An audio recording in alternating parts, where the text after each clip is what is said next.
What's up, everyone? What's up? Welcome to the live stream. Welcome to the live stream. Hope everyone has had a good week. Hope you guys had a good week, right? Um, for me, just another week, right? Nothing special, nothing special. Um, but I miss you guys. I miss you guys. All right.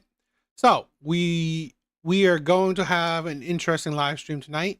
We are going to be reacting to Steven Crowder's bringing back his change my mind, right? Change my mind. What you call it? I guess change my mind videos, right? So bringing back to campuses and outdoors to you know uh to go about and debate people. You know what? Like, I think I would say this, right? Crowder's work has changed my mind thing was, I think, a catalyst in pretty much, it helped, right? It helped me go down this road where now I try to be as logical as I can. I try to be more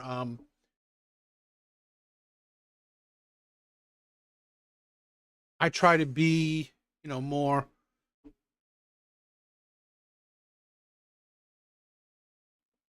yeah, like I said, I try to be more logical. I try to be do a bit more critical thinking, and how I like debating and or sharing point of views. He pretty much started it, right? And I think he's very influential in me going down this path. I mean, not 100%, but he helped my mindset in creating this channel, right? So yeah, very influential for me. But before we do, right, I have some TikTok videos that I want to react to before we watch the Crowder one, right? So let's check it out. Let's check out some TikToks. Let's check out some TikToks.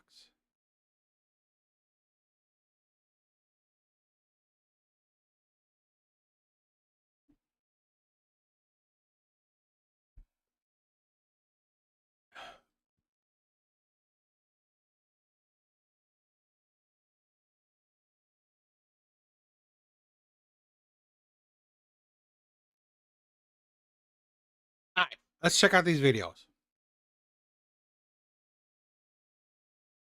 Men fear matriarchy because they assume that the women in charge would treat them the same way they treat us. Men fear matriarchy because they assume that the women in charge would treat them the same way they treat us. Men fear matriarchy because they assume that the women in charge would treat them the same way they treat us.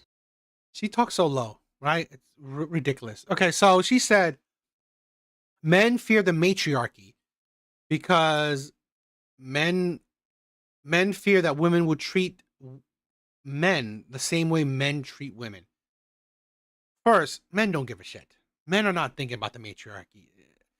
To be honest, I think in today's climate, women think about politics, women think about government more than men do. And to be honest, I think substantially more, insanely more. So men are not thinking about socialism. Men aren't thinking about matriarchy, patriarchy, cap. Men are not thinking about that. Right? Men are just living. It's like it's women who are insanely into politics, crazy, crazy into politics. Um, so men aren't thinking about matriarchy and all that stuff. But here's the thing: where, in all honesty, okay, one, men are not scared about a matriarchy because you cannot you cannot hold on to any kind of government, any type of ideology without the force of men, right? Without the enforcement of men. So you cannot change, let's say, a government, let's say a dictatorship to like I don't know, a republic or a democratic nation without the backing of men, the force that men contribute. So right there, why would men care about a matriarchy when you have to use men to get anything done? Second, in my honest opinion, I believe women would be no better than men with how they treat men. Right? You can see it how society is. I believe in society right now, women have a lot of power. A lot of power. Now, maybe not equal to the top, right, powerful men, but average women have more power than average men, in my opinion, especially socially. And you see how they treat men. They look down on men. They put down. They look down on men. They insult men. They view men as invisible or less than. You look at the climate today. Women don't treat men that well. Women don't treat men that well, and they definitely have some power. So imagine if they have absolute power. I 100% believe that absolute power corrupts absolutely. So I will only think that women will only get worse with actual power. Plus, again, women won't gain power unless men allow it, unless men are backing it. So, yeah, men don't care. All right, let's check this one out. What they want is the masculine packaging, Correct. but they want to change what's inside. They're yearning for a quote blue collar guy who is liberal. It sort of creates this caricature that doesn't exist. You probably all listen to like Tyler Childers. Yeah. And What is that yearning though? What is that yearning where you actually have to check off that biological angst, like not angst, like yearning for a guy who's a guy, but at the same time, you don't want to tell your girlfriends that your boyfriend remotely likes Trump. there are a lot of stories about women who get off their birth control and are suddenly not attracted to their partners anymore. And the reason is birth control is a hormonal disruptor. It manipulates your natural hormonal balance and probably makes feminized men more attractive. They want like Phil Dunphy's politics, but in a guy who looks like Zach Bryan. And you're not going to get it. No, in the case of Zach Bryan, you're going to get like a raving drunk. Yeah. Enjoy it or Yeah. leave. Someone who like grew up in the woods, like hunting and fishing and driving trucks. My first car was a 2002 Ford F-150. The Hicklib phenomenon is primarily driven by a childless cat lady. Yeah. What they want is the masculine packaging. Correct. I will say this, right? Women have gotten what they wanted. Modern day women, liberal women, feminist women, democratic women, whatever. They have gotten the men that they want. Studies have shown, stats have shown that testosterone in men have been going down, right? Men are less aggressive, men are less dominant, men are less assertive. Men are not, there are studies that show that men are not as violent comparatively as men of the past. This is what women wanted, right? Women want men to be more, in touch with their femininity, more emotional, more emotionally intelligent, because I believe men are more emotionally intelligent than any men in the past. So again, this is what women want, and you are seeing it. You are seeing the results because, more and more men are more in touch with their emotions. They're not your stereotypical old school men. Well, we will see if this is what women want. Because here's the thing: women have said for years, for decades, men are violent. I hate stoic men. Men are not emotionally intelligent. Men are not in touch with their femininity. Men this, men that. Well, okay, now you got it. Hope you like it. That's it. And to be honest, I don't think women do. This is why there was a guy who said that, don't go by what women say, go by what women do. And the sad part is that mindset is effing up with men. It's confusing men. And the repercussion is, I think, far reaching, where men are changing, right? Being less, macho or masculine, right? Toxic masculinity, right? Men are less going into those areas, right? And now thinking that, I'm trying to be what women want, more feminine or more touched by emotions, more emotionally intelligent, more emotionally expressive. Well, now you're getting it. Now you're getting it, and women, I believe, are not liking it. They say it. They say this is what they want, and then men give it to them. Well, women are finding out that they actually don't like it. Because here's the thing, the insanity, because this is insanity that women want blue collar liberal men. So they want men that are macho, right? Macho looking men. I don't know, men that works with their hands, whatever. And then those same men to be feminists. Again, women don't understand the insanity, the confusion they're doing. They want masculine men to also be in touch with their femininity. Do you not understand the insanity that you are doing? It's like you want, let's say, I don't know, you want a rich guy with the mentality of a poor guy. Like, you want opposites to be in one body. And that's the insanity of it. And that's the notion that women want perfection. It's I believe, a slippery road that women are going on. And here's the consequences of what women are doing. I was mistaken for a trans woman at work today. I wear pigtails sometimes at work. I put my hair up like this and I wear pigtails. I have some videos with me in pigtails, but I just do it because it's like, I work at Claire's and it's like fun and cutie or whatever, and I'm just like dolling up and like being fun. So I'm wearing pigtails and I'm also wearing like some tight pants, okay, and I'm wearing like this sweater. And this girl comes in who is a trans girl, by the way. That's relevant to the story. I'm not just saying that, but she comes in and we're like talking and she's like telling me about her day, and I'm like, oh, like, do you live around? Like, are you like local? And she was like, no, I'm here for work. I was like, oh, what do you do for work? She was like, I'm in tech. And I was like, oh my gosh, in tech, like, I don't know if I could do that. I'm not smart enough for that. She was like, you can do anything you put your mind to, girl. I was like, okay, queen. Like, I was just like, okay, like, that's like, people call each other girl sometimes, like, okay, word. So I was like, yeah, like, yeah, so true, you know, like, just like going along with it. I thought it was like just casual slang that I didn't fully understand because I'm not with the times. But then I was wrong, because she came up to the counter and we're like talking, and she got a bunch of earrings and like some necklaces and stuff, and she was like, it's so nice that girls like us can just like buy feminine things like this now. And I was like, what do you mean? And she was like, you know, like, how long have you been on estrogen? And I was like, I'm not. And she was like, oh, pre-transition, no worries, like, we all start somewhere. And I was like, no, like, I'm a boy. And she was like, oh my God, I'm so sorry. Like, I really thought you were a trans woman. Look at me putting stereotypes onto you. Like, that's so insensitive. I'm so sorry. I thought you were like a not that passing trans woman. And I was like, oh, no. No, I'm just a man. I'm sorry. Like, now I felt like the dumb, like, guy. You know, I was just like some guy after, like, being perceived as this beautiful trans woman on my journey. And that's just not me. And it almost made me feel less than that I wasn't a trans woman. I'm like, maybe I should try. Just kidding. I know it's not a choice. I'm sorry. I needed to share that because I'm still processing it. It's like, okay, maybe I am a little too effeminate sometimes. Maybe the pigtails were a little much with the tight pants.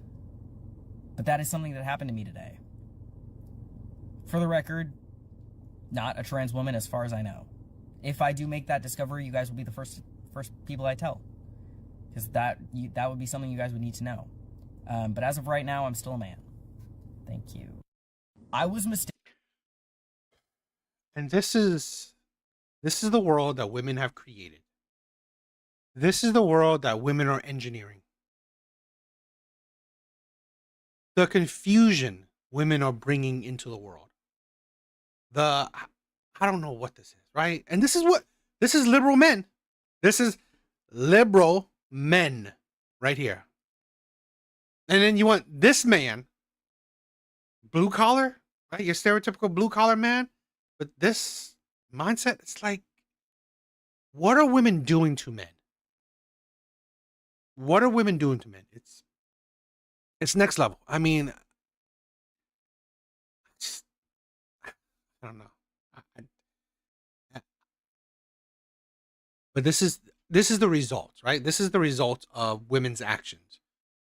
This is what women want: more effeminate men, more emotional men, right? More men that are more liberal minded. Well, this right here is what women are forced to be attracted to then, right? This is what women will have.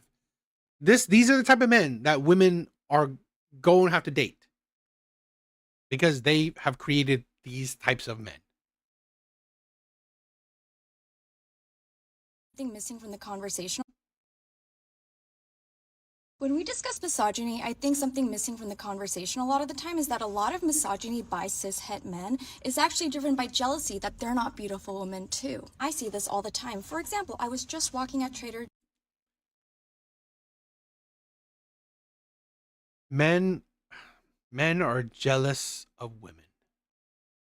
Men are jealous of women. This is why you can see you can see this, right? Compare this to the last one, okay?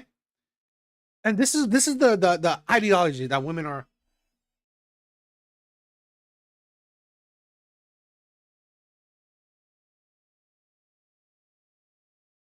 Wait a minute.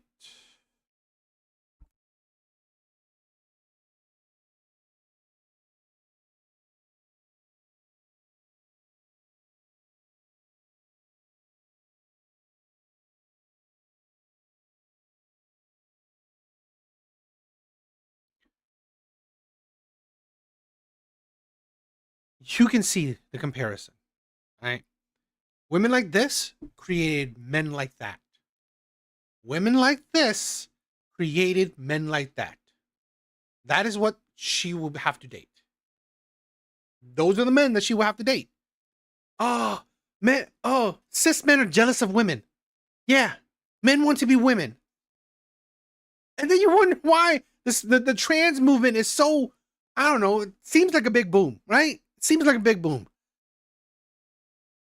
Joe's. Me and some other women I weren't with were passing by, and these two guys see us. One says loudly to his friend so that we could hear, he goes, "Bro, some girls think that they're way more gorgeous than they really are." Well, first of all, thank you for using the word gorgeous. You could have just used pretty, but you let us know how you really feel. Also, who does that? I think you want to be a baddie. I think a lot of you do, and you can change your life at any moment. I also don't really have time. Could you now? So it's a choice, right? It's not something you're born with. It's a choice you can change. You can change at any moment. Okay. And I mean, to be honest, I admit it was weird. Why, like, he's trying to humble strangers. Okay. To get into like how wrong they are. A lot of men think, oh, life as a beautiful young woman is so easy. Hey, being treated as a sex object is not the same as having rights, because rights aren't conditional. They're not conditional on the fact that men will see you as an object to experience, okay? It does not come with care. It does not come with respect. It does not come with being cherished. You have rights, and that is what's different. So I think a lot of them need to do some inward look. We all have rights. What? Okay, I'll let it play. And now, yeah, I'll break it down. If you're secure with yourself and you see a bad bitch, you think, I love what she's doing, or I love what he's doing, or I love what they're doing. You don't go, I'm gonna tear them down. Unrelated, kind of, but I saw the most beautiful man at Trader Joe's. This always happens to me, you know. I'll see a beautiful person, I'll be like, this is the most beautiful person I'll see at Trader Joe's, and then I see another one, and that's what happened to me. And I've been working on making better eye contact with them, you know, to let them know, hello, I see you. So as he was walking by, I did, and I was like, oh my God, he's more beautiful up close. We love it. That is how you react to someone's beauty, okay? You don't go, I'm gonna loudly tear them down. So I guess I was wearing the perfect outfit for it. You know, you do wish, ho. And you can change at any moment. You could turn your wishes into a reality. Stop taking out your jealousy on us. When we discuss misogyny, One, I don't think that's misogyny, because calling a woman, right, that I guess he was trying to humble her in a way. But I wouldn't call that hate towards women. I wouldn't call that hate. So I think that's ridiculous. Let's break it down. missing from the conversation a lot of the time is that a lot of misogyny by cis-het men is actually driven by jealousy that Understand words. Not understand words. One, misogyny, the hate of women. Okay. Please understand it. Jealousy, you know, you want something that you don't have, in a sense. I don't know, I forgot the exact definition, but it's essentially that, right? You want something that you don't have. A man, I guess, in a sense that trying to humble you, I wouldn't say that he wants to be you. Because if he thinks that you are not as gorgeous as you think you are, being you does what for him? Now, if he thought you were gorgeous, yeah, okay, maybe he does want to be someone like you. Maybe he wants to be you. Okay. But if he doesn't think you're all that good looking, wanting to be you does not help him that much. Now, if this is what she's wearing, yeah, I mean, you know, pink hair, little wacky makeup. Okay, I can see why. Maybe in the sense that he's more commenting on how crazy you're trying to be. I see this all the time. For example, I was just walking at Trader Joe's. Me and some other women I weren't with were passing by, and these two guys see us. One says loudly to his friends so that we could hear. He goes, "Bro, some girls think that they're way more gorgeous than they really are." Well, first of all, thank you for using the word gorgeous. You could have just used pretty. Well, I mean, I don't know if he necessarily, maybe not talking about you. I don't know. But you let us know how you really feel. Also, who does that? I think you want to be a baddie. I think a lot of you do, and you can change your life at any moment. I also don't really have time to get into like how wrong they are. A lot of men think, oh, life as a beautiful young woman is so easy. Hey, being treated as a sex object is not the same as having rights. Here's the thing where I sometimes I find women funny in that way, where treated like a sex object, but when in turn you also treat yourself as a sex object. I mean, more women than ever are in the sex industry. More women than ever. Because rights aren't conditional. They're not conditional on the fact that men will see you as an object to experience, okay? It does not come with care. It does not come with respect. It does not come with being cherished. Okay, but men don't have those either, right? Men are not cherished. Men are not respected. What do you? It's like this is the idiocy of a lot of women. Men don't have those either. Who's cherishing men? Who is respecting men? Not women. You have rights, and that is what's different. So I think having rights, you have rights as well. Here's the thing where I'm not saying being treated like a sex object is a good thing. But again, treating like a sex object, you already have your rights. Now you treat it like a sex object. Now you're being pedestalized, right? You're being put on a pedestal. People want you. Now, good or bad, still, people want you. So they will go a lot of times above and beyond to have you. Now, yes, it's like a sexual object, but still, they will treat you better than if they don't want you. While for men feel that all the time. You don't want him. Men know it. You're treating them like this is something like maybe it's a double-edged sword, right? Women are desired like sex objects, while men are ignored like useless trash. I mean, you pick your poison. a lot of them need to do some inward looking. If you're secure with yourself and you see a bad bitch, you think, I love what she's doing, or I love what he's doing, or I love what they're doing. You don't go, I'm going to tear them down to my unrelated. This is the thing, right? We have created a generation of egotistical women. Egotistical women. You are no close to being a bad bee. No, you're average. Average at best, but your pink hair, you're trying so much. Average at best, right? Average at best.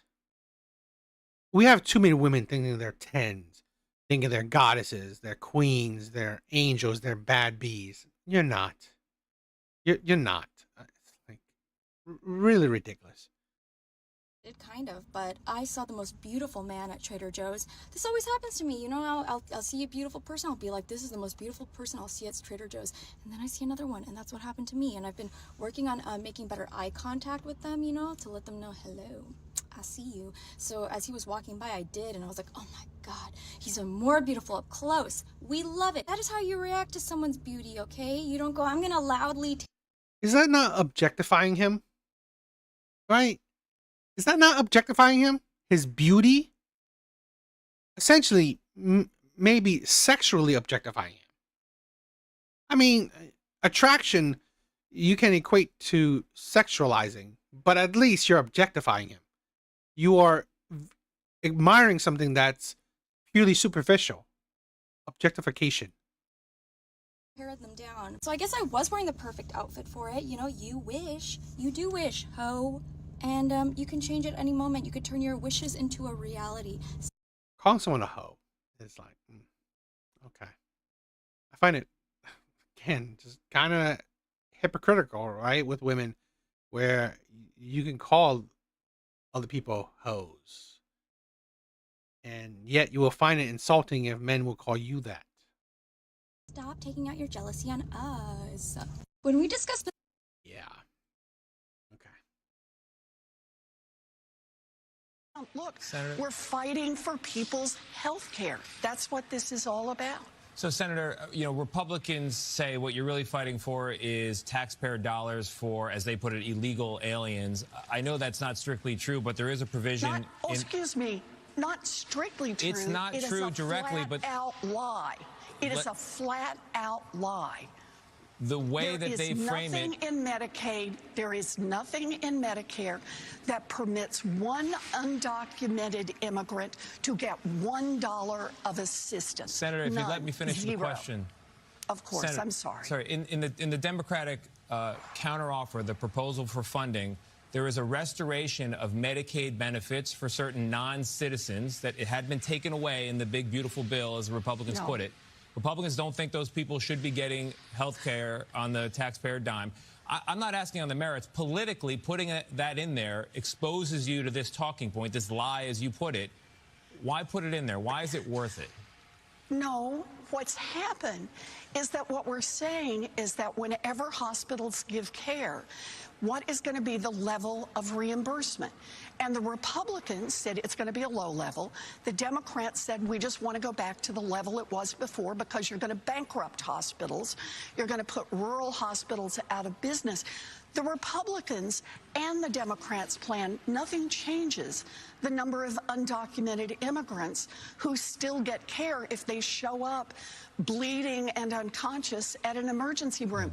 There is absolutely zero difference. The difference is whether or not hospitals, who under laws that date back to Ronald Reagan, may provide emergency care to anyone who's unconscious.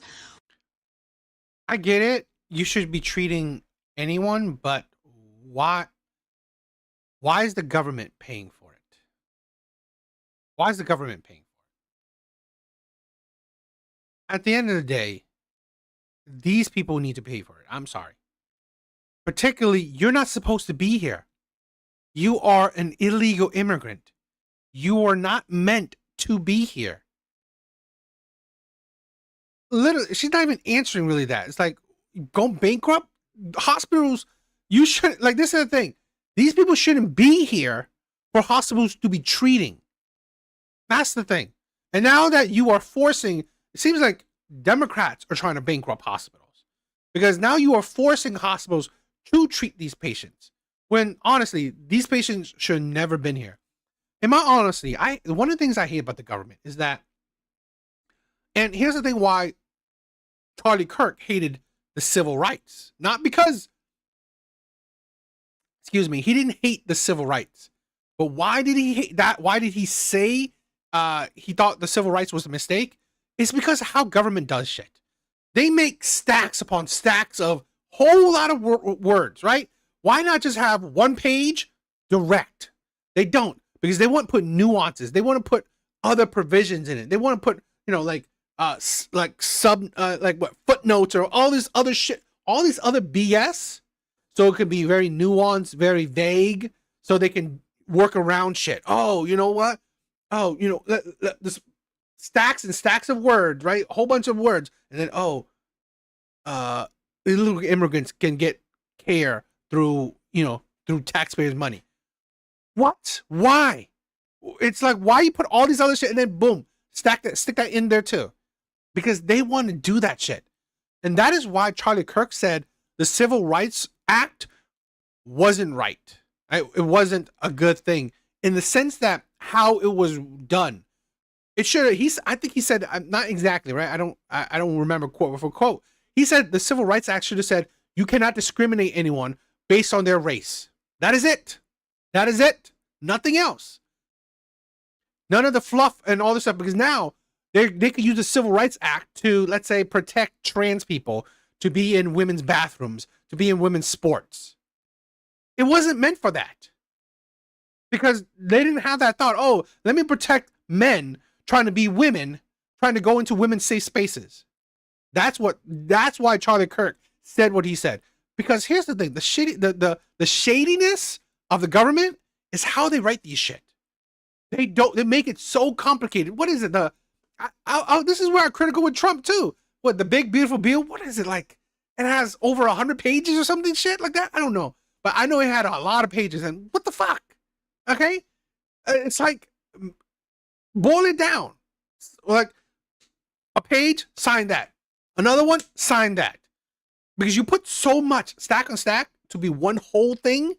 Now you have to read this whole shit and find out like, oh, what is wrong, what is right. It's like, that shit is annoying. That's one thing I hate about the government. Will actually get reimbursed at a very low level that will put the hospital ultimately out of business potentially, or at a higher level. The Republicans, there is no change in the number of undocumented immigrants who get any help under what the Democrats want. Look, Senator, what we're looking for is help for people who are going to get pushed out of nursing homes. Senator, help for people who... Why would we care about illegal immigrants being in nursing homes? Or at home and relying on home health aides. That's Senator, what this fight is about. I appreciate your expansion on that issue, and I appreciate the look, Senator. I just hate the hypocrisy. I hate the idiocy. I really do. I've said this before. I always believe America first. America first. Why are we not focusing on our citizens? The money that could go to, supporting, helping, healing, whatever, illegal immigrants should be going to Americans first. Now, once the majority of Americans are fine and dandy, then yes, you can focus on other shit, right? You could care about, you can care about, I don't know, other, now you can care about the Middle East, you can care about Ukraine, you can care about illegal immigrants. So right now, I think Democrats are useless Americans. I don't know. What do you guys think?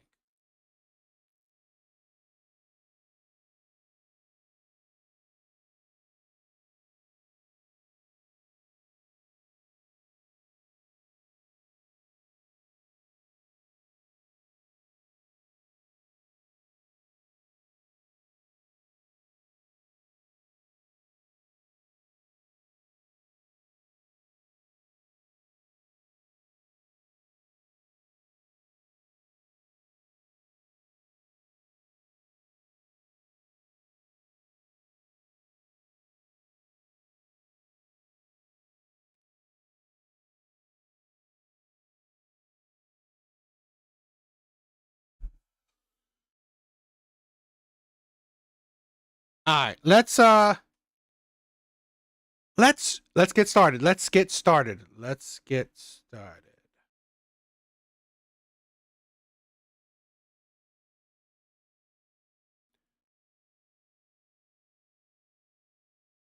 All right, so let's react to this Steven Crowder bringing back Change My Mind. I love this. I loved when he did it. Yeah, it was definitely the inspiration to Charlie Kirk, and I love it. However, I felt led, compelled even, to bring it back. Voices like ours, and I mean ours, can't be silenced. And I say this to you watching on the left. Made me do this. I didn't necessarily want to, and everyone told me that this, in today's climate, could not be done Wow. unless I took unbelievable precautions, unless it was absolutely kept a secret until mere hours before the event as a pop-up, unless I literally brought an army with me and bulletproofed the entire radius, which is exactly what we did. And so today, for the first time in many years, Change My Mind returns, and back to one of the places where it all began, Southern Methodist University in Dallas, Texas. Today's subject is plain and simple. The left is violent. Will anybody be able to change my mind?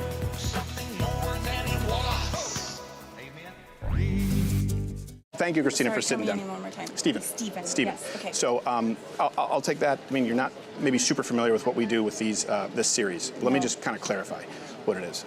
First, I'll tell you what it's not. It's not gotcha. It's not clickbait. This is not meant to be, or it won't be used to clip into some kind of a dunk or something to just foment people espousing the same rhetoric on one side. It will be uploaded contextually in its entirety, where hopefully we have a productive discussion. Yes. We rationalize our positions, reason them on controversial topics. Before I get to the premise of today, could you do me a favor just so we can find some common ground? Yeah. This is what's being cited right now quite a bit. Just the definition of political violence. I want to make sure we both agree on it.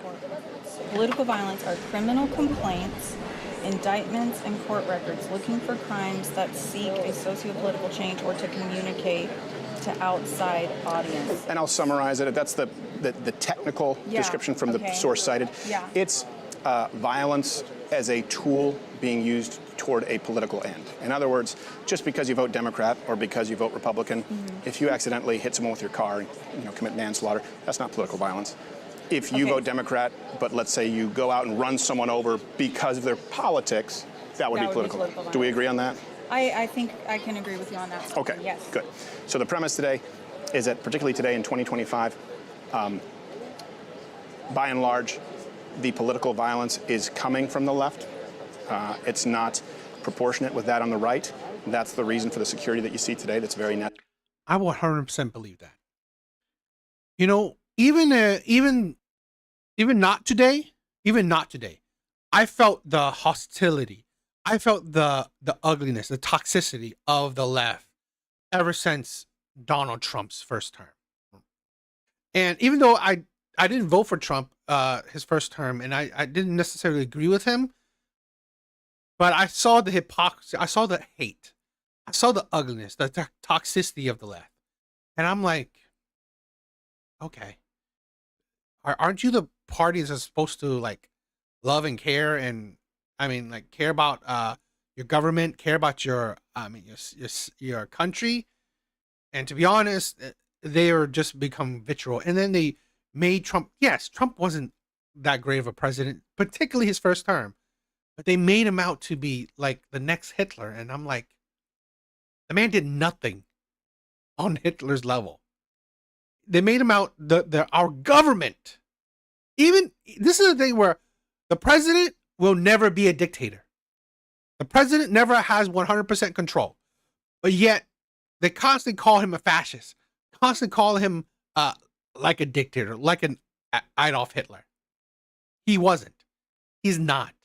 He's done nothing even close to what fascists have done, or someone like Hitler has done. So that's where I saw I saw the writing on the wall. I switched side. You see it now. Like, oh, popular social media is like, oh, I'm done being a Democrat and stuff like that.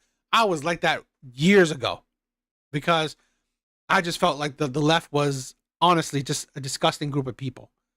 They were hypocrites. They were delusionals. They were just absolutely not what they tout themselves to be. Necessary. And it's a problem that's reaching a boiling point that may not be sustainable. If you disagree with me, you're welcome to change my mind.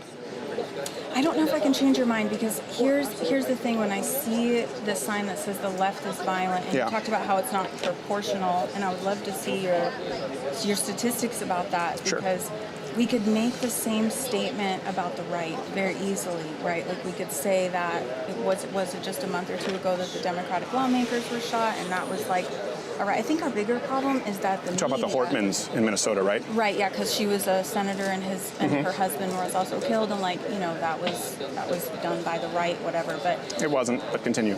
Oh, that wasn't a No. It wasn't a conservative or. No, that's why I used the example that I did.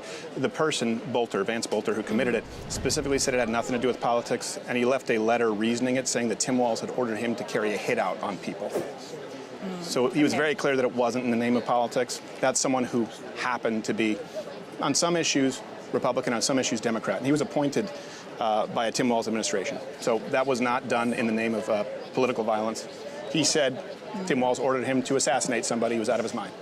But I'd like you to continue with the example. Sure. And let's say, okay, so he wasn't right. That's fine. No, it wasn't political violence. It wasn't political. Oh, it didn't count as political violence. Based on the definition you agreed to, right? Yeah. And I think a lot of it too is there's so many things happening. It's actually really hard to get all the facts about everything. Sure. And our media is when they make these statements or they start to postulate about an event, and it will become political before we've even fully fleshed everything out.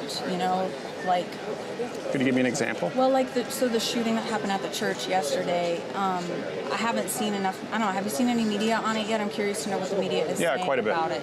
And I want to know how are they characterizing it? Yeah, the media isn't characterizing, even I will say this, even on the left and the right, they're not really characterizing that as political violence. Okay. Because it was a guy who really seemed to harbor ill will toward the Mormon church. So it's pretty hard to categorize it as political violence when the targets were largely conservative and the man who carried out the action seems like he might be a Republican. But I think we could pick a more clear example, a multitude of them. The reason we're here, and I don't think you would argue that this is unnecessary, the assassination in cold blood is an act of terrorism of Charlie Kirk. Is that political violence?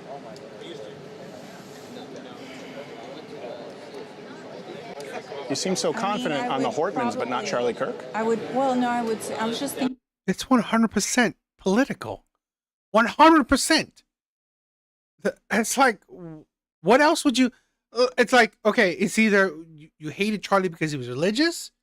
He pushed religious values towards, the right. It was 100% political in nature. Thinking about your question. Probably because he was Turning Point USA is a conservative organization, right? That's meant to try and rally young conservatives and be involved. And so, I would probably agree that his death was political, or his murder, assassination was politically violent. But I guess I just have a hard time reconciling that with, we can say that the senator and her husband being killed wasn't political, but... I'll tell you exactly why. I'll tell you exactly why. Because the express motive of the terrorist who assassinated Charlie Kirk was politics. He killed him because he said he's one of those hateful conservative right-wingers. The rhetoric that he espoused, the reason that he killed Charlie Kirk, was to take out someone of his political persuasion and make others of his political persuasion afraid to express their opinions. The man who assassinated, which I roundly condemn, Vance Bolter, the Hortmans, did not do it as a means to a political end. Charlie Kirk was assassinated. He is not an elected official solely because of his political perspective as a method. I thought it was. I don't know. Maybe. I haven't. When it first came out, it sounded like he voted. It sounded like, again, I'm nothing back up. It's just like early reports was the guy killed those Democrats because the Democrats voted against some kind of gay initiative or whatever, right? Some kind of a bill that other Democrats, wanted to vote for or something. Okay, so they were the dissenting vote. That's what I heard. So, I thought it was more political, but I thought how it sounded, right? How it was made to sound, it was more political towards Democrats, but Democrats that didn't follow in line with other Democrats. So I thought it's basically you killing Republicans, right? Because they're voting against you. But here you're doing it against Democrats who are still voting against you, okay? Because, again, there's some Democrats that, don't vote the same way as other Democrats. So that's what I heard and that's what I thought. but maybe I was wrong. To instill terror in the populace. Yeah. How do I know? Because a person said it was political violence. Okay, what if we just don't even have enough information, though? Like, what if it is politically motivated and we just don't have enough to know about it yet? In that case, we do. You know, well, not in this particular instance, but I just mean, like, with the Hortons you mentioned. Okay, well, let's separate the gray area. Okay. Right, that's why I kind of start with the example. Just because you, I would assume, let's say, vote Democrat or Republican, just because you commit a crime doesn't make it political violence. I mean, if we did that, we'd have 90% of the crime being committed on behalf of the Democrat Party because most people in inner cities vote Democrat. I don't consider that to be political violence. People have political beliefs, and people commit violence. Sometimes they rob a store because they want money. People who commit political violence do so specifically to instill fear in political opposition. They specifically commit violence as a means to a political end. Okay. And when we categorize it that way, it's overwhelmingly coming from the left. We do have the sources here that we make this available, so you can take the QR code.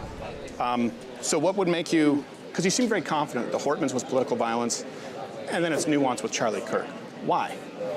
Oh, I didn't say it was nuanced at all with Charlie Kirk. I agreed with you after considering your question that it was a political.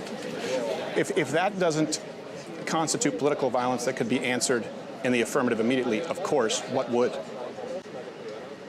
Like, what would be required to say, oh, this is clearly an act of political violence or political terrorism, if not Charlie Kirk? I agreed that it was political violence, so I'm not sure where this question is coming from. Well, I'm saying because you came in and pointed to an example that would be in the gray area, the Hortmans, and took a long time to agree with that premise of Charlie Kirk. And so what if we don't know enough information? So Charlie Kirk would be very clear left-wing political violence. Yeah. Okay. Okay. Sure. Great. Yes. So there are more examples of that coming from the left than the right. That's the right. premise, yes. Okay. So you're saying clear examples of political violence. I Yes. hear you using clear violence carried out as a means to a political end. So you, Thank you. Use your delusion. I love your name. I love that. I'm a big whatchamacallit? I love to combat delusions, right? That's my thing. That's my goal. I love to combat delusion, so I love that. Use your delusion. Thank you, my brother. Thank you. Thank you for stopping by. so there's clear information, data that shows us that the left is violent or is more violent than the right. Yes. Not only in crime statistics, but also in the polling after Charlie Kirk's death. Now, I believe that you're discussing this in good faith, and I would assume that you roundly condemn political violence of all stripes. Of course. So do I. Just to be clear, I think we both are. That's why we're sitting at a table having a conversation. Right, right. Do you identify as more liberal or conservative? I like to think I'm moderate because. Really? I'm sorry. I'm being stereotypical, right? I'm being stereotypical. But looking at this woman, I would have guessed she was like far left. I'm sorry. That's what I would look at. I mean, I know I'm being stereotypical, so that is on me, right? That is on me. But it's like, she looks like someone that would be, at least the left, not moderate. I hold some conservative views and some liberal views. Okay. And I wish we could have a little bit more moderation in our country. Like sitting down and having discussions? Exactly. Okay. Like things like this. Because we get killed for it anyway. Right. Yeah. And only the right. Only the right gets killed for this anyway. You're seeing the one that got through. But here's the thing. Even the left doesn't do this. The left doesn't really... have I ever seen any? I've never seen the left purposely go out and debate people. I don't think I've ever seen it. Now, they may do it, I don't know, online, I guess. Like Destiny or what is it? The four white kids, Dean and all the other kids. They may do it online. They don't go out and debate people. The reason I stopped doing this for years is because every single time out was a violent attack. Sometimes it was a rock. Sometimes it was a milkshake, could be concrete, acid, chocolate, vanilla, I don't know. Doxing, fire bombings, Molotov cocktails. Maya Angelou spoke at SMU only a few years before my first time here, didn't need this kind of security. And you can see it if you observe your speakers here. And I'll tell you why that is. If you look at the polls post-assassination of Charlie Kirk, and you label yourself as a moderate, those who identify as liberal support political violence at a ratio of 6-1 to conservatives. The YouGov poll said, is political violence acceptable? 77% of conservatives said not at all. Only 38% of those on the left said not at all. 62% of those on the left said somewhat to completely acceptable. What I just saw this thing where the guy. I mean, I don't know if you guys seen it. Charlie Kirk went to the UK to debate, bunch of college kids, university kids. One of the people he debated on that, I think it was a president of Cambridge. I mean, student council, whatever. He said he was glad Charlie Kirk got killed, and he said he wished more of it. These people are disgusting. We see the same stats after the attempted assassination of Donald Trump. We see the same stats after the firebombings of the Tesla dealership.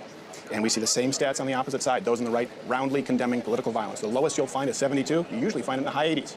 You will not find a number that breaks half on the left. Okay, you mentioned Donald Trump. Can we jump to that for just a minute? Donald Trump, sure, I assumed we would. Well, because I thought that guy was a registered Republican, and then he maybe donated, the guy who attempted to assassinate Donald Trump. I'm sorry, I'm really terrible at names. Oh, Crooks. Yeah, that he was a registered Republican. So would you consider him a act of violence on the left or on the right? I would consider the attempted assassination of a presidential nominee political violence, yes. Yes. I don't know if you know this, there are a lot of people on the right who don't like Donald Trump. Yes, I do know a few of them. Yeah. Political violence isn't just Republican, Democrat. That's why I say left versus right. Okay. Those on the right are more routinely targets, and it's very blatant. People can say he was a registered Republican. That doesn't change the fact that it was an act of political violence carried out against Donald Trump, who's a conservative. Yes. Republican, whatever term you want to use. Well, I guess, but if the argument is the left is violent, and I'm just thinking about this guy's, political background from the person. I hear what you're saying, that the right is targeted more often. Yeah, we're the victims of political violence. More often, and much more. So, would you classify that specific incident as violence of the right or of the left? The target was Donald Trump, so the net result is the same. We are often the targets of violence. Yeah, but the left, including someone who may be a moderate Republican. Yeah, the left is still overwhelmingly violent. And I point to those polls that you can peruse from YouGov, from Reuters, not bastions of conservatism, along with the rhetoric since then. Here's the one thing that you can't point me to. And we can go through the stats. And I know you've probably heard from those on the left that actually there's more right-wing political violence. They're often circulating that right now. I can disabuse you of that notion relatively quickly. I think we'd find common ground there. You still can't point me to an example that is comparable on the right of Charlie Kirk. Someone who was not an elected official, a public figure, who was really notable for nothing more than expressing his opinion and having conversations, who was assassinated in cold blood and then gleefully celebrated thereafter from the left. And I hope that as someone who's moderate, you understand why that's so concerning to us on the right. When we host vigils and memorials, and the left is so completely fearless of their own consequences that they kill one of ours and show up to the memorials and vigils and desecrate and vandalize. That is the information that creates the powder keg. Yeah. And that's the mindset that I was done. That's the mindset that, I don't mind having different views. I've said this before many times on my channel. Do not agree with me 100%. Don't. I hope that you have your own point of view, but I hope you also have the mind that you can, be fine with someone who has different views. It's okay. Sometimes we could find common ground. Sometimes we could agree to disagree. I don't need to hate you because you have a different view than mine. You shouldn't hate me because I have a different view than you. And then it's like, okay, you're not just hating me to have a different view. You will also spit on me because I have a different view. It's like, seriously? That's the insane. This is why, like I said, why I left, the Democratic Party, because they're just filled with, honestly, bigots, toxic people, violent people, disgusting people, hypocrites, delusionals, insane people.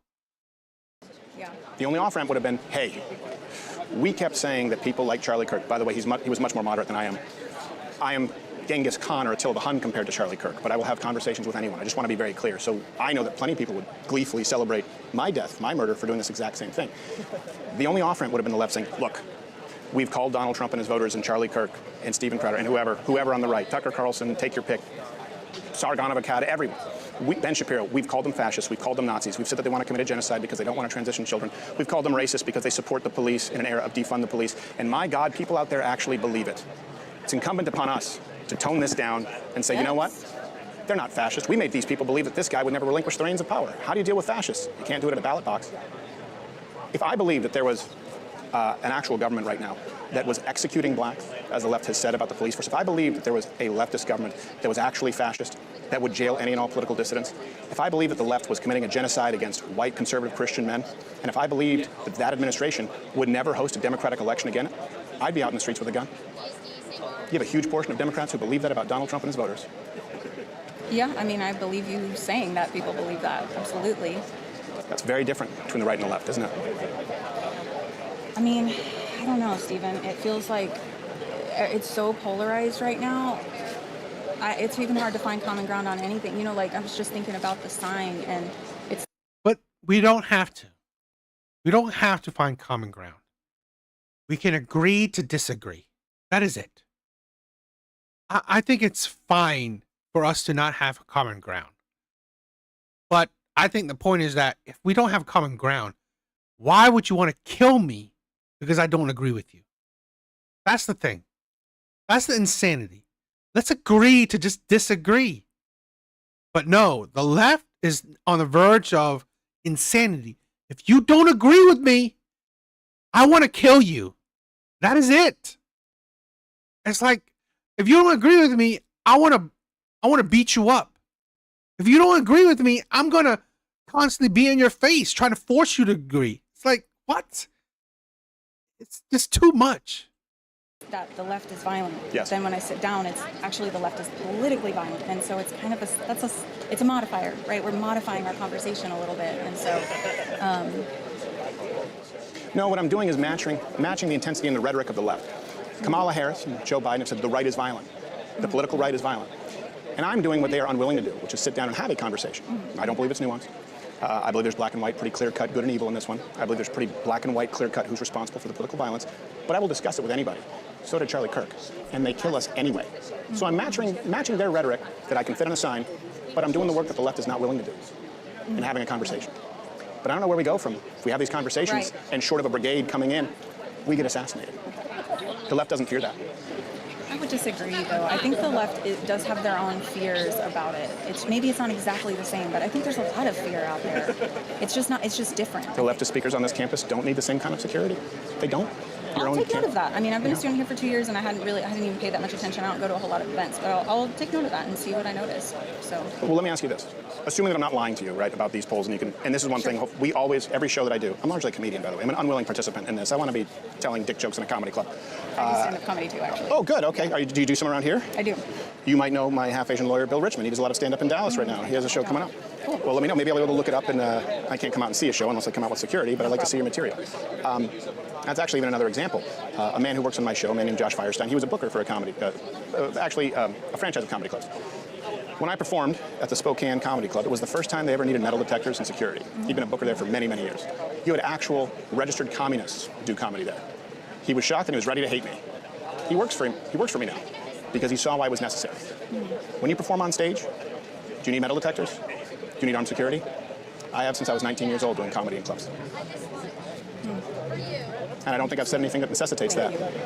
He's been doing this since he was 19? George was letting me know. I have class at 2. Oh, okay. I'm sorry. Yeah. So how do we fix this then? Oh, I mean, I think we need to have more civil discourse. I think. Can't do that. We get shot.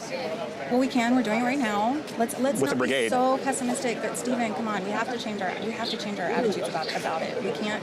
You can't. You can't, because here's the thing. When you relax, you get shot in the neck. That's the thing.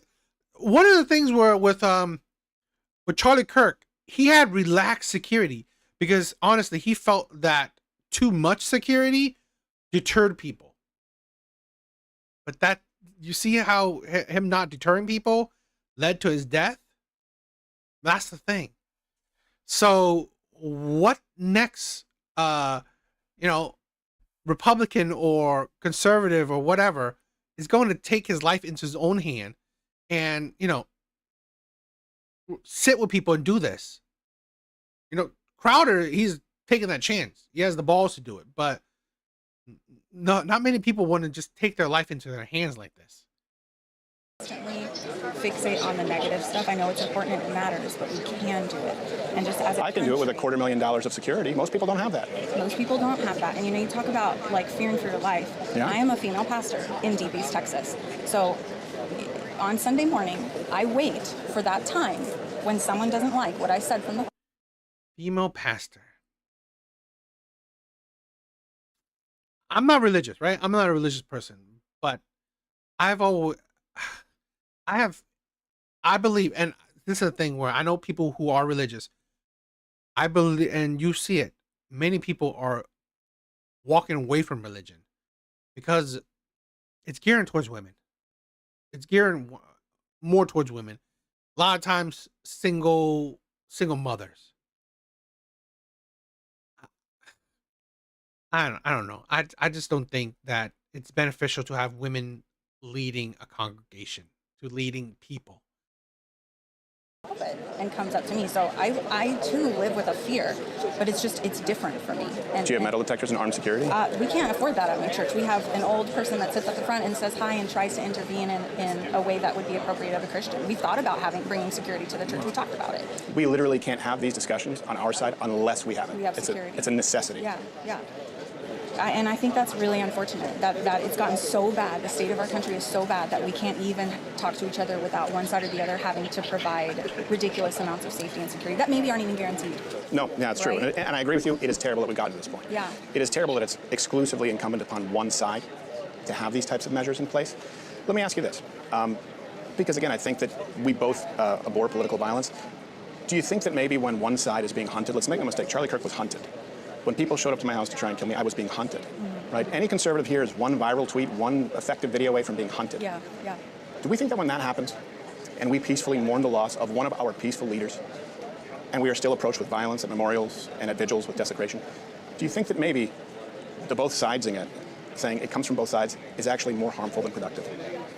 Because it lets the side that's responsible for it off the hook, the lack of accountability.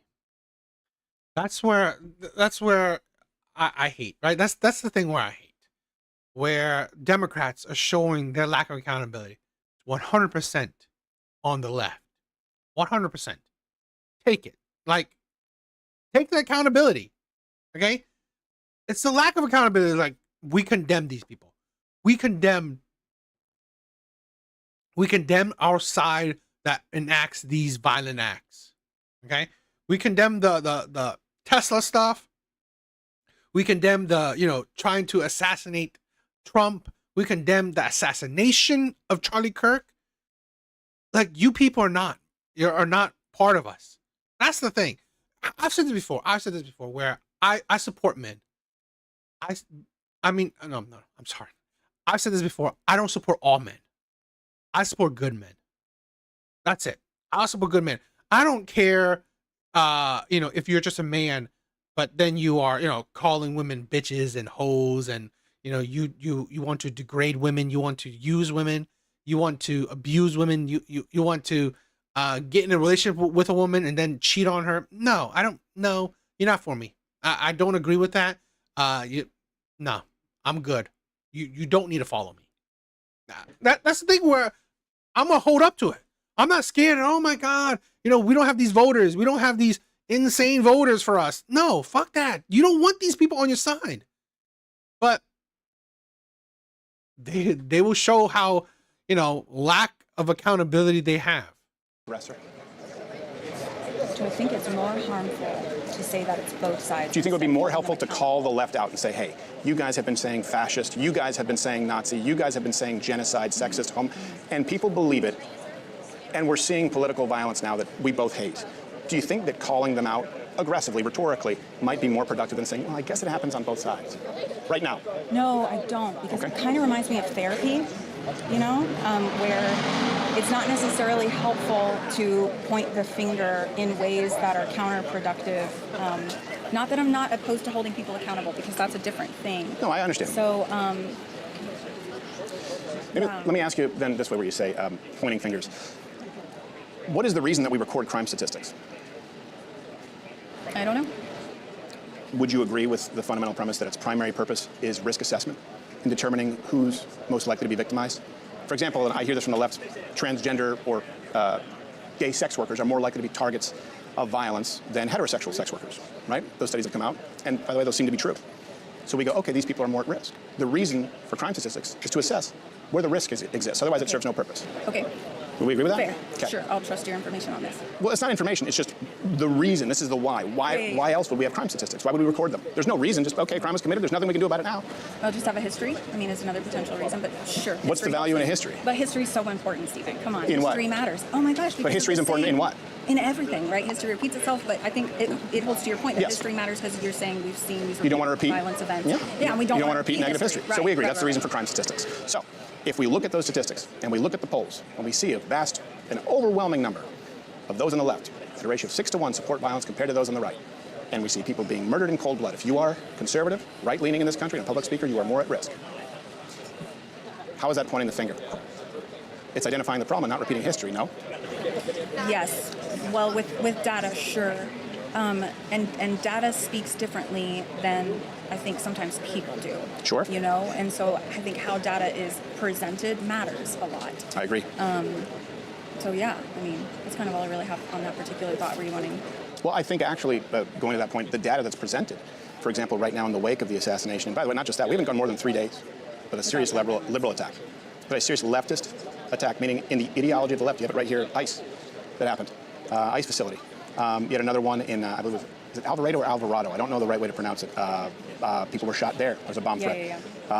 The ABC affiliate. Okay, all right. It's like Houston and then in New York they go Houston. I'm like, I don't know the rules, so forgive me. And then I have French Canadian mom, so I mispronounce things because she taught me English. Nice. And then we look at the ABC affiliate, Jimmy Kimmel. We haven't gone more than 3 days. That's an acceleration right now. And the problem is, amidst that, the left is saying, actually, there's more political violence coming from the right.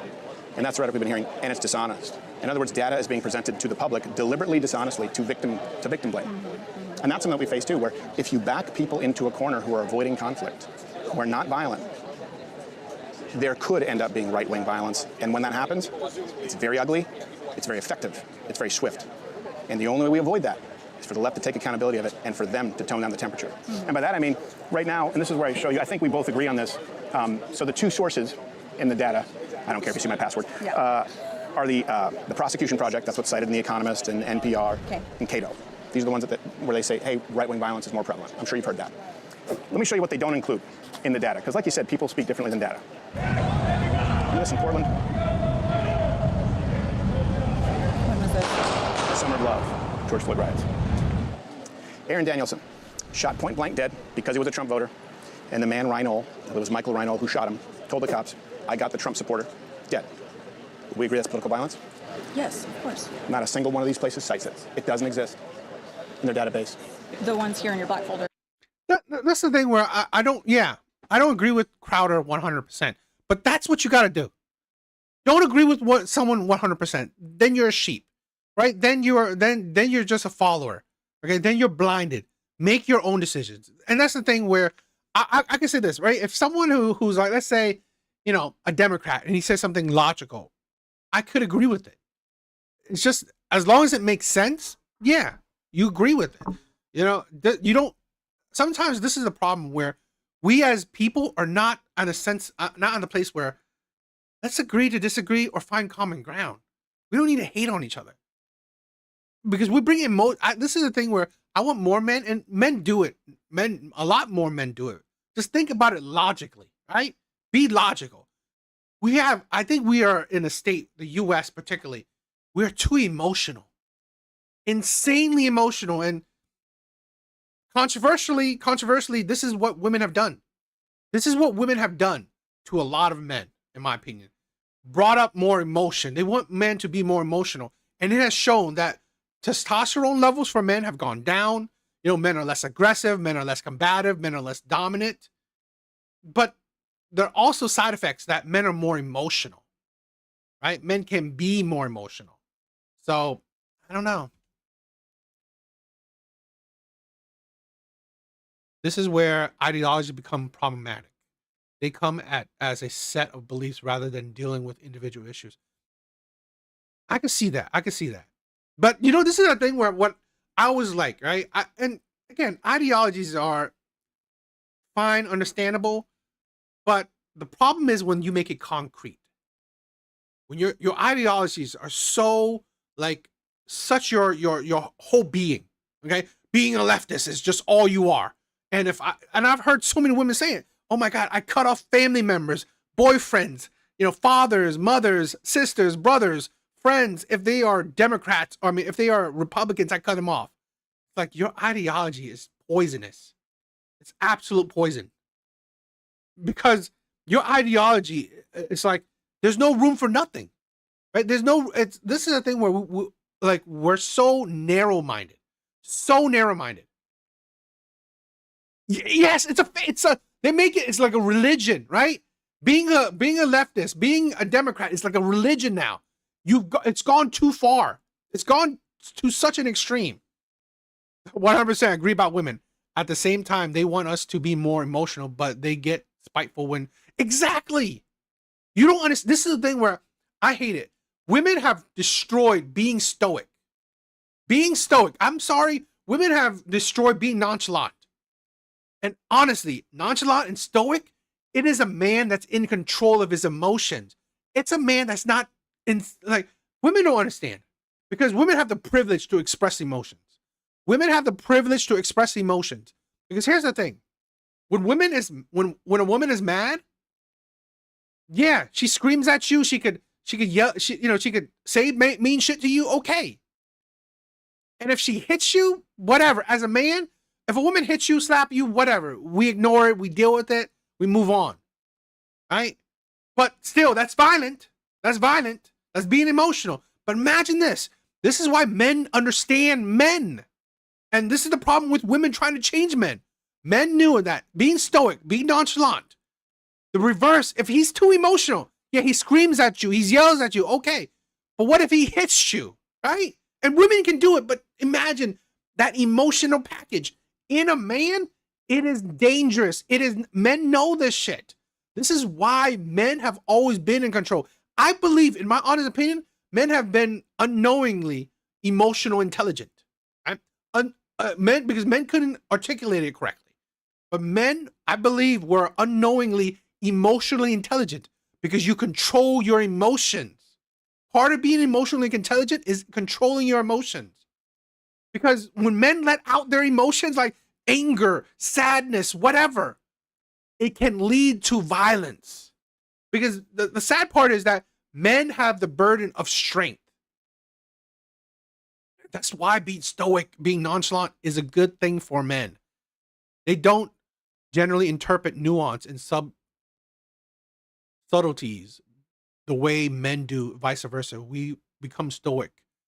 They play attention games. Exactly. Women play attention games and use subtleties as a weapon. I mean, okay, yeah, I agree. And this men and women communicate differently. The problem is that women are trying to change men into women. And you, controversially, this is what you're seeing with the whole trans thing. This is what you're seeing with the whole trans thing. I think, I don't know the statistics, but it looks by social media, there's a trans boom. Why? It's because of women. Women are trying to change men into women. But not here in this. No, in there. You have all the sources. So these ones doesn't. It's the same thing. The black folder is just those. Okay. Yeah. The point is they come from two places. TPP, the prosecution project, or a Cato study, which is reflected by the CSIS as well, where Cato tried to say there's 6 times the amount of domestic terrorism deaths. TPP said right-wing general violence. By the way, all of them agree that in the last year, since Donald Trump has been elected, even now they agree 2 to 3 times more leftist violence than right-wing violence. But that was never included. In other words, when they say there's more right-wing political violence, that's not included as left-wing political violence. You know what else isn't? All the riots, the billions in damages, the 37 dead from the George Floyd riots, the thousands of officers assaulted, the thousands of casualties, that's not included. You know what else is included? Darrell Brooks in Waukesha, Wisconsin, who ran people over in the parade out of an exclusive defund the police, Black Lives Matter, anti-white, black supremacist ideology. That's why he killed them. That's not included. I could go through example after example where you would just as clearly agree that is political violence. I'm not trying to pick a gray one. It exists nowhere.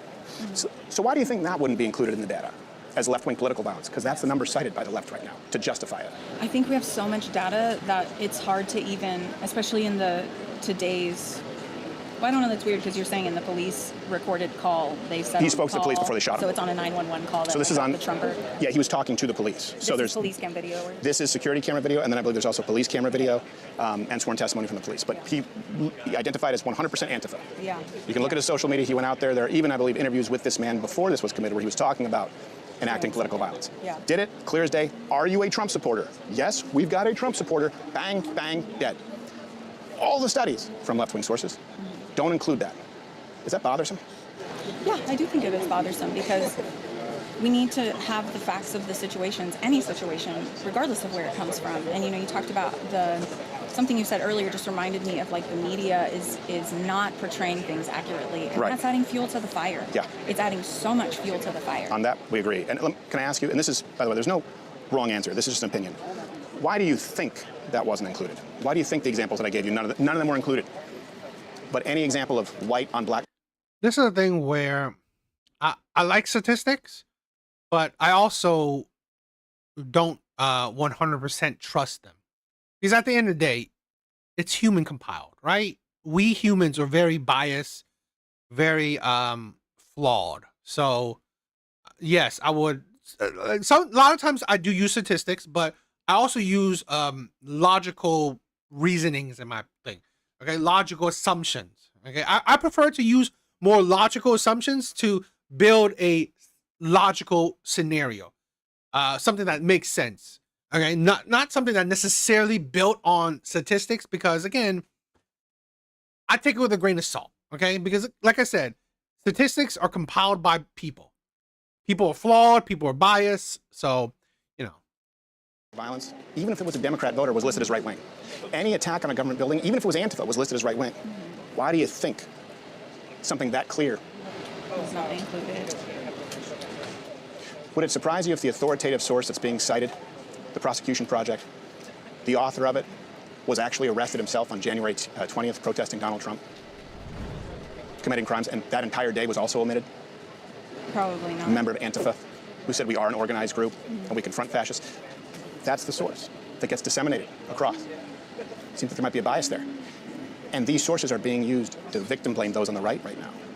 Where do you think those on the right go? Where we go, hold on a second, we're actually sitting down and having conversations, and we've been attacked, and in some cases... yes, exactly. That's why I take it with a grain of salt. I take it with a grain of salt where, I statistics are great, right? They sound, if they prove your argument, you feel great about it. But I prefer to, use what like I said, a logical scenario kind of setup. Because I know how statistics can be. We're humans, we're flawed, we're biased. Cases killed. Right. And then you came to the memorials and the vigil. Thank you guys for showing up, right? Thank you guys for showing up. Please like the video, guys. Help me out, right? Please help me out. Please like the video. And you celebrated it. A majority of people on the left, not all, not yourself, but too many celebrated it. I don't celebrate it No, in that way. but many did, and we both know that we saw it. I know you're right, And then you came and blamed us and said we need to tone it down, and told us that we're more violent with clearly dishonest stats. Yeah. That's why I say that both sidesing it doesn't help, because you're backing people into a corner, not you, the left, with lies. At a certain point, they're going to push back, and I'm trying to avoid that. Yeah, so what do you think the answer is then? I'll tell you what I think the answer is, twofold. One, the leadership of the left and the majority of the left. I think that the majority of people who identify as liberal, the reason you get those numbers 62 to 65, depending on the day, whether it's Rutgers or whether it's YouGov, I think they support political violence to varying degrees because they actually believe that those on the right are fascist, are Nazis, are genocidists, are racist, are homophobic, are sexist, because every single member of the Democratic leadership has said so. Barack Obama, Joe Biden, Kamala Harris, Walz, Bernie, Elizabeth Warren, every single one has made that comparison. I think it's incumbent upon the left to take accountability, say, look, we have gone too far here. This needs to be toned down. Of course, Donald Trump and his voters are not fascists who won't relinquish power, because he can't deal with fascists at a ballot box. And then I think we also need to, states need to take this upon them, need to change their soft on crime policy. The no cash bail, the IOU policy, where you can simply say, I'll be back in court. Before Charlie Kirk, right, the story in the news was Zarutska, the Ukrainian refugee who was stabbed on that subway in North Carolina by a black man, Carlos Brown Jr. He was let out 14 times. And the last time he was let out by a left judge in the name of social justice, he was deemed unfit to stand trial, but they let him go back out into society because he said he'd be back. He said he killed an innocent woman. You know why? Because, hey, justice is racist. I guess I don't know when it becomes racist, if it's at arrest number 11 or 14 or 6. But that needs to change. Those two things, accountability, change in rhetoric, ownership from the left, which will change the makeup of today's left, make us safer, and needs to change soft on crime policy. And I also advocate that conservatives take an approach of ruthless, lawful self-defense, because we've afforded grace where it is not warranted. What I mean by that is people who attack me and my family and many of my production members who've been attacked, violently assaulted, have taken the high road for a very long time, and that's why these people feel so bold to come to our memorials and still commit attacks. They need to know they can't do that. I want the left to be able to get up and have these conversations with no security, as they often do, and I don't want anyone on the right to go and violently disrupt it. The left needs to be afraid to come into our groups and commit acts of violence, because we watched entire cities burn down. We watched our own die, and then we watched it celebrated. And unless the left does this and takes this approach, it's going to get worse. There's no off-ramp. That's a genuine concern of mine. People are concerned about radicalizing, right? They talk about radicalization with echo chambers online. And there's nothing more radicalizing than an assassination and a party afterwards. Yes, no, I agree with you. That's why I'm sitting down doing this. And to let people know that we're not afraid to have these conversations. Now, of course, you know, we have bulletproof glass and a flak jacket, and it's sad that it's here. Right. But it's necessary. That's what I think. Okay. Would you disagree with any of those approaches? Changing the rhetoric, taking accountability, and stopping the soft on crime revolving door criminality policy? This is hard, Stephen. No. How would you, like, this is a thing where it's because you are, that's why I said she seems more left-leaning. Because you are so, you don't want to look bad in front of your party. You don't want to look bad in front of your party. So that's why you can't make hard stands. In my opinion, the Democratic Party should be wiped. Not like kill them, but they should have a complete overhaul. Just change all the Democratic people. Because I just feel like we don't have enough time to even really dive deep into each one. Well, those of are two proposals. Issues. I know. But I just need more time to process and really consider and to understand what you mean exactly with each thing, because I don't want to. No cashless bail. No cashless bail. Yeah, so you have to post bail. Okay, you have to post bail. You commit a violent crime, you have to post bail. You're in jail. You're not allowed out. Okay, so no cashless bail, meaning you're not allowed to. You're not allowed to get out without paying any bail. Without paying any bail, and like Three-strike policy as well. Three-strike policy. 3 serious felonies, violent crimes. Wait, hold on, bail. Yeah. So you're saying if you can't make bail, you can't get out. Yep. You have to wait for your trial. No matter what the level of the crime is. No, if it's a serious felony. Only if it's a serious felony. Let's even start with violent crimes. Like felonies, violent crimes. Something like that. Artie, my brother, thank you for stopping by. Assault, armed robbery. Okay. Burglary. Battery. I think I could probably get behind that. Okay. I could probably get behind that. Not a single. It's all good. It's all good. I mean, I just wanted to watch something, so it's all good. Sometimes my lives are not lively. All good, right? I don't mind. I'm just watching something that I wanted to watch. If people join, awesome. I love the support. If not, it is what it is. I'm not a big creator. I'm very small, very niche. So I completely understand if people have things to do, right? I'm all good. I thank you for even the little bit of support. So don't worry about it. I get it. I'm tired too. So I definitely understand. Leader in the Democratic Party is. Why? Yeah.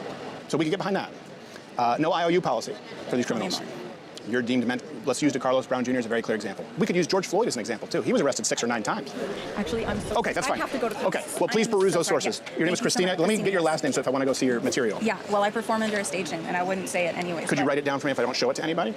Martyr is right. We shouldn't be celebrating death. We need to be working together and being united in these things. Together we stand, divided we fall. I agree with most of that. Okay. Thank you very much, Christina. Yeah, be well. you. God bless.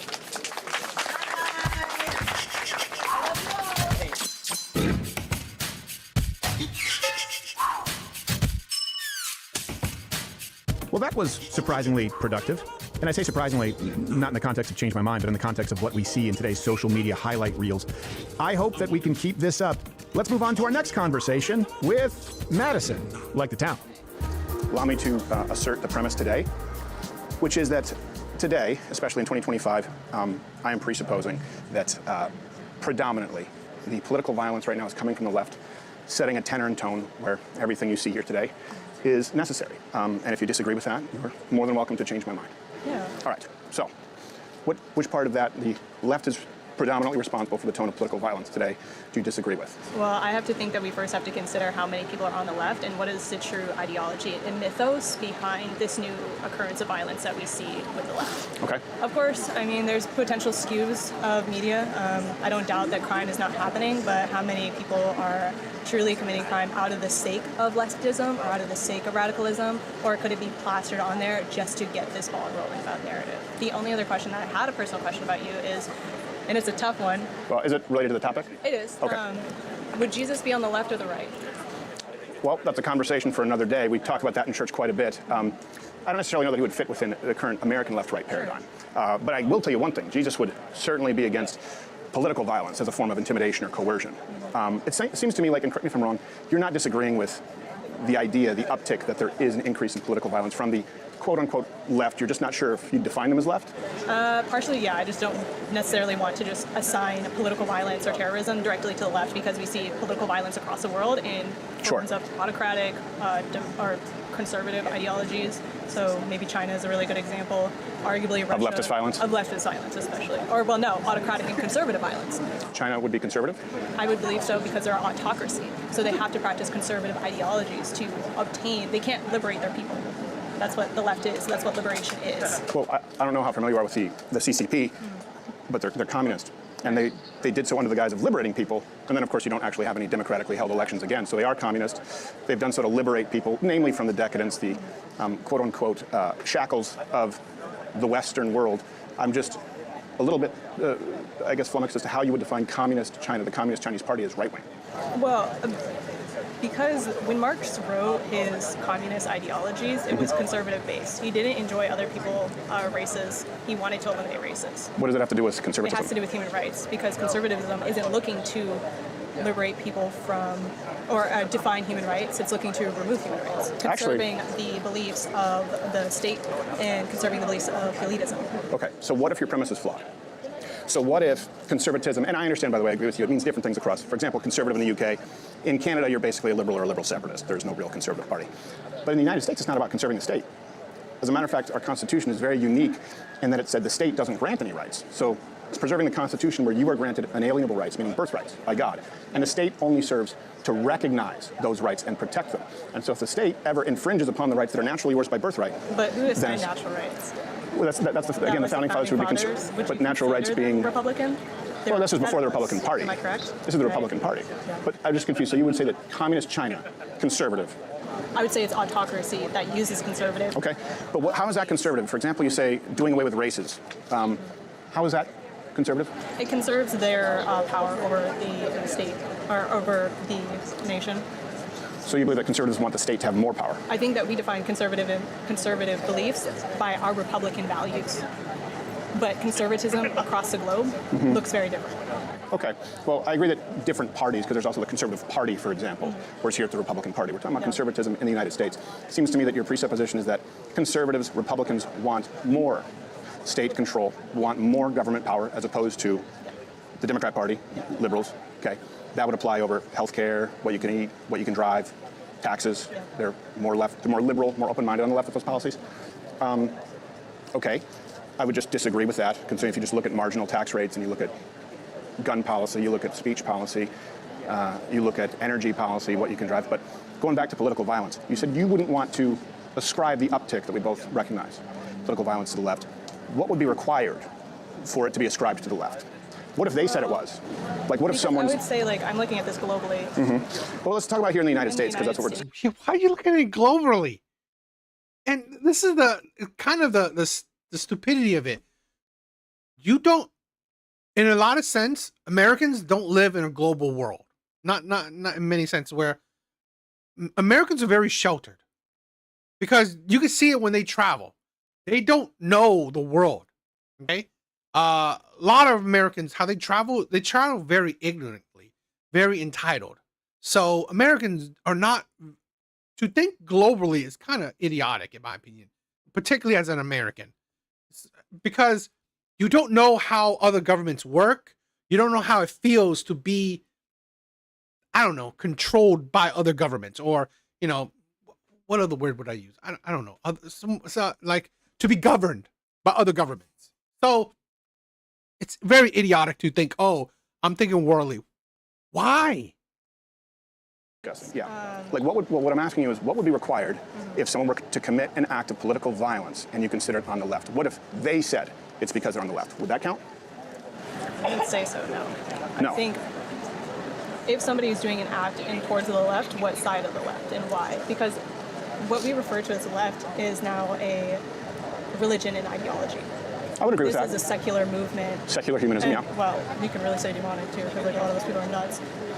And to try to return back to their liberalist state, because in some ways liberalists believe that they've been robbed of human rights. It's a radicalism of people that, honestly, if the conservatives like maybe 20 years ago started assigning themselves the idea of human rights or like, you know, public policy and things like that, there would probably been a switch around for the conservative movement to be more actually the radical people. Do you mean like the Civil Rights Act or like Civil Rights Emancipation Proclamation, freedom of speech policy, Section 230, Second Amendment? Do you mean those kinds of rights? Those kinds of rights, but if the right had been spearheading those?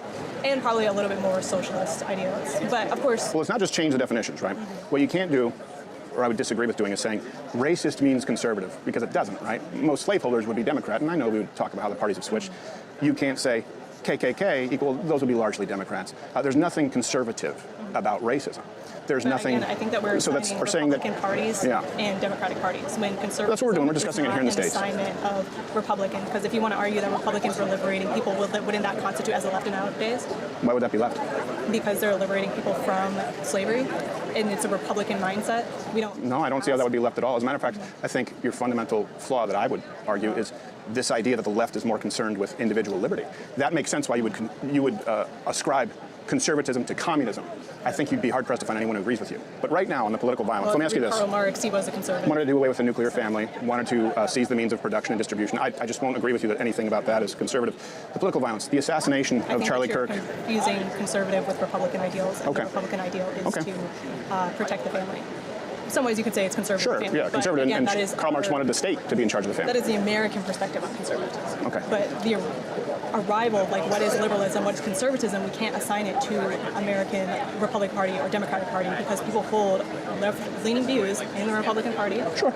We can say that Republicans want to liberate the world from war nowadays, at least with Donald Trump's administration, and that the Democratic Party wanted to do more war in, what was it, like Bush's era, right? So. Exactly. Delusion, you're correct. I believe that. This is the thing where I love the force doctrine that Andrew Wilson pretty much coined, right? I don't know if he created it, but he coined it. You know, the force doctrine. Yeah, exactly. Okay. Human rights too are a floating abstraction. You can't enable human rights without an authority to enforce them, which they automatically gaslight as fascists. They don't know what a tyranny is. Exactly. We have too many Americans that are entitled. They're basically entitled spoiled brats. What is it confusing? Well, did you say Bush was a Republican? But I would agree with you. Maybe it's a Clinton. Clinton was. Yeah, I mean, I will say this: all presidents have been more pro-war than how they campaigned, with the exception of Donald Trump. I think we would agree on that. Political violence, the assassination of Charlie Kirk in cold blood. Would that be leftist political violence? I think that was a Satanist. Okay. Daryl Brooks, Waukesha, running people over. He's a black supremacist who wanted to kill cops and white people. Would that be leftist political violence? And he is a part of the BLM or black supremacy movement. And would you not consider that among the left? Antifa, would that be considered among the left? I think that they're assigning themselves a party to assimilate with, but that doesn't necessarily, it doesn't account for leftist values because the leftist. This is new. This is new. This is post Charlie Kirk's death. He's bringing it back, right? Bringing it back changed my mind. This is why I wanted to check it, right? It's been a little while. So he's bringing it back. So let me ask you, because I don't want to waste too much time on this. How would you curb political violence, right? The whole reason for crime statistics is a risk assessment to see who's most likely to be victimized and prevent it in the future.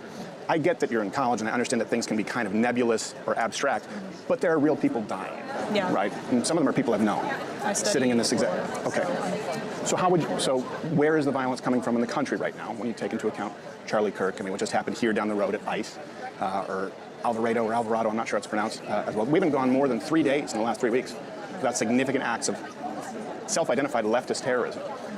How would you curb it? If you're going to curb political violence, and it seems like you're not willing to say that anything is political within the paradigm as it's universally recognized, what would you do? I think people need to get off social media. They're becoming radicalized through that.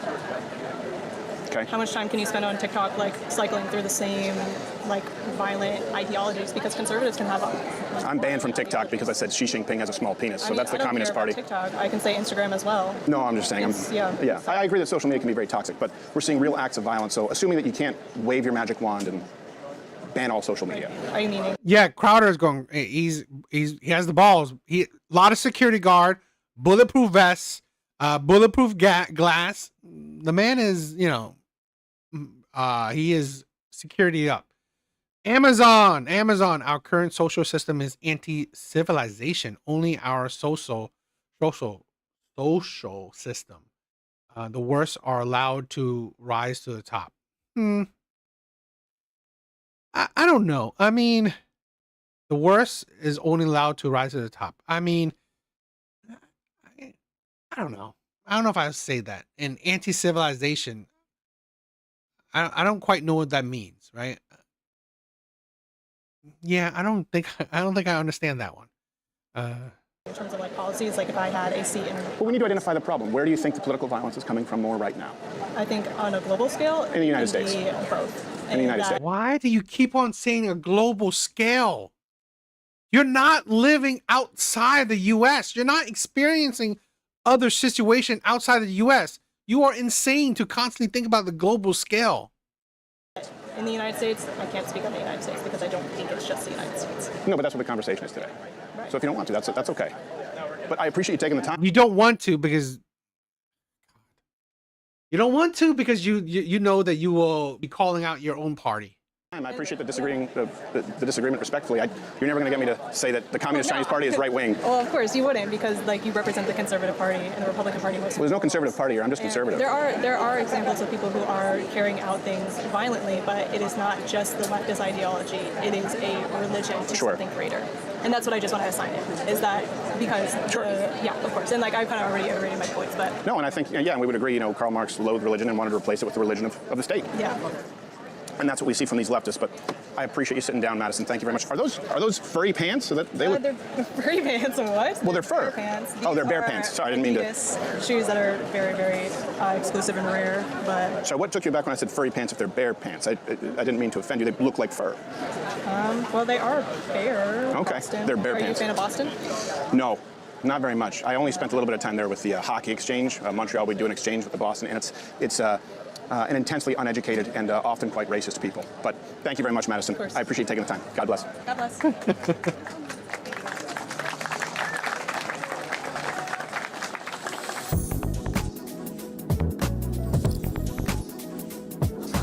In a moment, if I may, for a brief intermission in the only time I'd be addressing the crowd this day, to issue a new challenge and lay out next steps.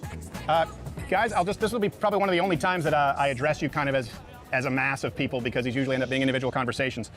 But I wanted to take a moment just to kind of communicate something here. When we started Change My Mind, the idea was back in 2016. I think the first ones were in 2017, so nearly a decade now. SMU was one of the very first places. And actually, I believe one of the very Big bars. What's up, my brother? Thank you for joining. Thank you for stopping by.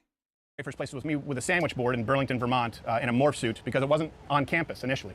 But the more I went on campus, the more I saw the failures of the institutions. And I want to be really clear about something. This was never designed to mock, denigrate, or dunk on students who don't know any better. It was always designed to highlight the failures of the institutions, because I was dumbfounded as to the fact when leftists would sit down that this was the first time they were hearing mainstream conservative views.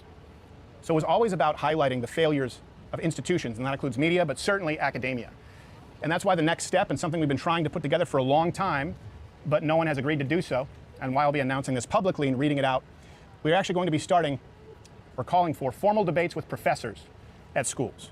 And the only way we can think to get these people to show up is to offer up $10,000 to a school for whatever cause of their choice, to their institution, and reach out and, oh, Lane, sorry, your phone locked.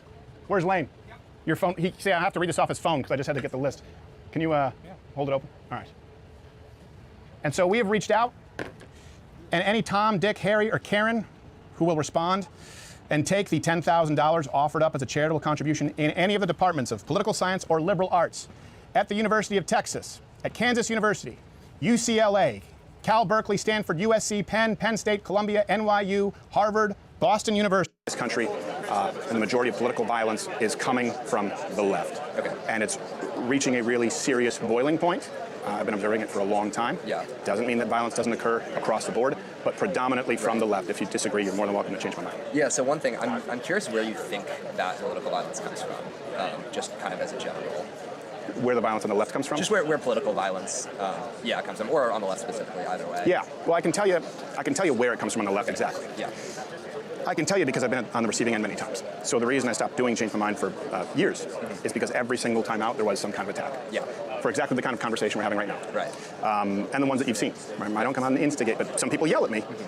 Rocks, concrete milkshakes, Molotov cocktails, slashing tires, doxing. With Charlie Kirk, you're just seeing one that got through.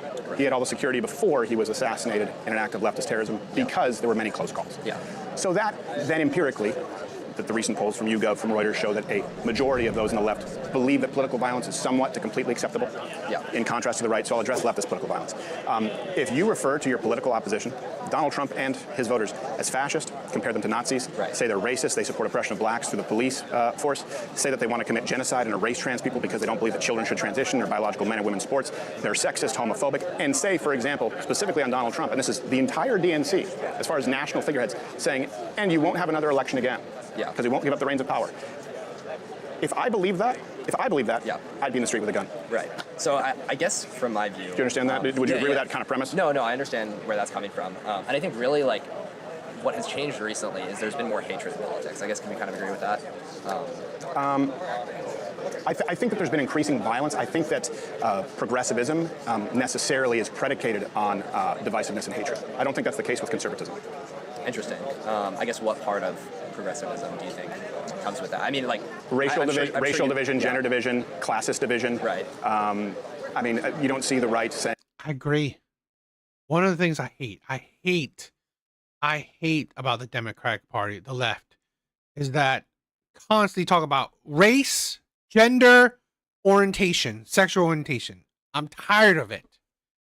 Those don't matter. Those shouldn't matter. Those do not matter. It shouldn't matter if you're a man or a woman. It shouldn't matter if you're black or white. It shouldn't matter if you're gay or straight. It shouldn't matter. It doesn't matter. It doesn't matter. That's what I hate. And that's one of the things where I'm tired of. They use it as a way to divide us. Right? You're dividing us. White, black, man, woman, gay, straight. It's just tactics to divide us. And this is why I stopped being part of the Democratic Party, because they were using these things to divide us. I'd rather divide us between Americans and not American. Right? That's a more better, like, if you're going to do a division, that should be the division. If you are American or if you're not. Even racism is racist. I agree with that. Hey, these people are fascist and they want to genocide you. No. And I think it's necessary because, for example, leftism, socialism, right? You seize the means of production and distribution. Right. Yeah. That requires violence. Lowering marginal tax rates does not. Right. Yeah. I think there are forms of leftist ideology that have violence inherent in them, but I think there are also a lot on the political left. For example, my siblings, we get along like fantastic, especially in an age where people lose relationships over politics. I'm really thankful to not have that be the case. Have two siblings on the left. Both my parents are moderate political right. And can I ask you, are your siblings, like, would you say significantly left? I'd say, as policy-wise, fairly so. How did they respond to the Charlie Kirk assassination? Oh, they were like fully in support of my devastation at the fact. How did they respond to so many people on their side celebrating the Charlie Kirk assassination? Oh, they were fully against that. And well, that's why you can be friends with them. Right, and I think at the end of the day, I guess I'll just explain my view a little bit. As someone who's a man of faith and trying to kind of get less into the political sphere and more towards like how can I be bold in my faith, I don't see political violence as the problem. I see it as the symptom, and I think the problem is our lack of religion. And I think in order to then solve that problem, we need to kind of tackle it from the roots. And I know one thing you talk about, for example, is... I don't disagree with that. Yeah, I think like we see a lot of crime in inner cities, right? Especially with young kids. That's not the problem. The problem is fatherlessness, right? And the crime is kind of the symptom of that. I think I kind of see this in the same vein, right? Where we see this increasing political violence, and we have the question of like, how do we solve it, right? And I know I heard you kind of talking before, and you said like, well, it's on the left to solve it. But I think on the left, what was that? That it's on the people on the left to solve the violence problem. No, I said it's incumbent upon them to take accountability for it, and just even because I want you to continue, but if I may address your point, yes, I do believe that godlessness is the root. Is that what you're saying? Right, the root cause of it. Okay. Who seeks to replace faith in the Father with the state? Who seeks to replace God with the state? I mean, I think it's the ideology of atheism more so than it is a political, it's a political ideology of the left. If you look into Marx and Engels, I mean, that was a symptom, though. Well, but that is the goal of leftist policies, right? Is replace God with the state. State is your God. Yeah, I mean, it's the root of the left. In some vein, I think that's true. But again, I think religion comes first, and then politics outgrow from that. And it's interesting. So one thing, when Charlie was shot, I was devastated, especially as a young conservative man. It kind of really hit close to home because I was like, he was like an older brother to me, right? Like it was like just like a shocking moment, and like seeing people celebrate it, I was like, they'd celebrate my death too if they cared enough, right? I'm not relevant, but if I was relevant, they'd celebrate my death too. Yeah. And I caught myself in the day after. I go, I don't know how we can live with these people, and I'm kind of mad at myself for saying that. And the reason is, why? Jesus never lived like that, right? And his followers never lived like that, right? They endured persecution as the cost to spread his message. And I think that as either conservatives or people who are followers of Christ, we're called to do the same thing. And I think that it's not necessarily... That's why, I'm sorry. This is why I can't be religious. I can't be religious, right? Because at the end of the day, I mean, totally awesome. What's up, my brother? Thank you for stopping by. I'm tired of people saying it's fatherlessness. Most American men are not fathers. No, I mean, most American men are not fathers. Okay. I mean, I can see that. I mean, yeah, I mean, more women have children than men have children. So I'll say this, it's a single mother epidemic. That's what I'm going about. Like awful to say something like this, but I think it can also be kind of pragmatically unproductive because I don't think it actually goes at what the root cause is. And I think if we want to tackle if we want to tackle the root cause, our efforts should be on that, right? Should be on spreading Jesus and like his message and what he taught. Sure. Well, I agree with that, and we do discuss faith quite a bit. I'm in the show. We have Friday Apologetics episode. Yeah. But I would say that I would posit that it's misguided. Okay. Sell your cloak and buy a sword. Right. Jesus did not ask for his followers to die for their faith as a primary mechanism of spreading the faith. And he did talk about protecting themselves. Jesus conquered death. You can't. Right. Now, I know we all conquer death through the salvation, right? But as far as here, that's a very different, and I think that asking people on the right, especially people who are fathers, mothers, to willingly put ourselves out there and endure not only violent assault, but assassination, I just don't know how that's going to solve anything. Maybe you would have a point, and I don't know that I would agree theologically, if after the death of Charlie Kirk, if the left, and I've been saying this, the off-ramp for the left was saying, okay, look, we said that these people are fascists, we said that they're Nazis, we said, and people out there, my God, believe them, we're really sorry, we need to tone this down. Instead, you saw gleeful celebration thereafter. Polls that show a majority of those on the left believe it somewhat to completely acceptable, and then blaming the right for violence and saying, you guys need to tone down the temperature.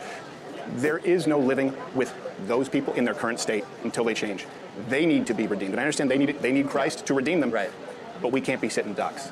No, I mean, I don't think it's wrong to defend ourselves, but like if we look at how the apostles taught, right, I think all but one were crucified or exiled for their views, right? Jesus said, not you might undergo persecution, he said you will go under persecution if you follow me, right? I mean, baptism is referred to as joining Jesus in death, right? We have these we have these very strong, either depending on the situation, metaphors or direct instructions that we will undergo persecution. And the reason that we're able to do that is we know that we're saved through Christ, right? It's the most beautiful thing, right? And I understand, but this is one thing where I do get off with a lot of modern Christian theology. Right. And I think that you'll probably find more consistent teachings like in Orthodoxy, for example. And I'm not Orthodox or even...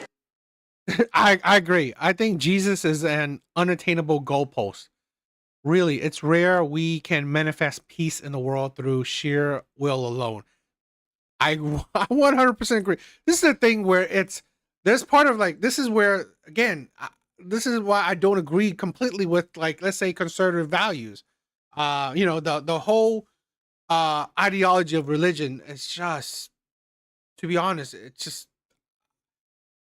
when you are so intertwined with one particular ideology and you make it your world, any kind of ideology, you will be so blinded by everything else. You'll be blinded by everything. Why do you think the Crusades happen, right? Why do you think the Crusades happen? These are people who 100% believe in their religion. Why do you think, Islamic terrorism happens? These are people who believe 100% in their religion. Why do you think the Japanese suicide bombers happen? Because these are people who 100% believe in their country or in their country's ideology. I love America. I've always said America first. But if it's going crazy, like let's say if it's like killing citizens, actual citizens, no, I will be questioning them. I will be calling them out. So it's to have a bit of balance, right? It's a bit of balance, a bit of like, how about some logical thinking? At the end of the day, put some logical thinking. Fairy tales. I mean, like that's the thing. You gotta be thinking for yourself. A lot of times you gotta be thinking for yourself. You gotta be more open-minded. You can't be so narrow-minded. This is the problem when it comes to people on the left, conservatives, nationalists, anybody who's any of these kind of groups, BLM, Black Lives Matter people, all these groups, alphabet people, they are too intertwined with whatever ideology they are. It's too much. That makes you crazy. Muhammad is a perfect example. Yes. I mean, like, seriously, question the man. Question the man. I mean, like, this is, yeah. I'm sorry. Anybody who believes 100% of anything, you are crazy. Excuse me. Just like, there are some people who call me red pill. You could call me that, but there are things where I don't 100% believe in everything about red pill ideology. I believe the uplifting part, the supportive men part, but I do believe in marriage. I do believe in love. I don't believe in like having a high body count as a man. There are certain things that I believe in, certain things I don't. Be open-minded. What traditionally the Catholic Church, I know there's been splinters, is no one is called to die. No one is called to die. I shouldn't say no one. We are not called to die as a primary means of spreading the gospel. And right now, Charlie Kirk, let me put it this way, he was hunted. Yeah.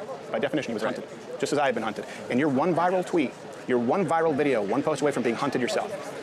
And for us to say, well, let's just deal with them in love. When you look at systemically, right, we'll use the term the left does. Systemically, people who commit violent crimes against us, they're released on the IOU policy. Yeah. Right? Cashless bail. Hey, you're not fit to stand trial. Think of Irina Zarutska before Charlie Kirk. That guy was out 14 times. George Floyd, I believe, was 6 or 9 times. Yeah.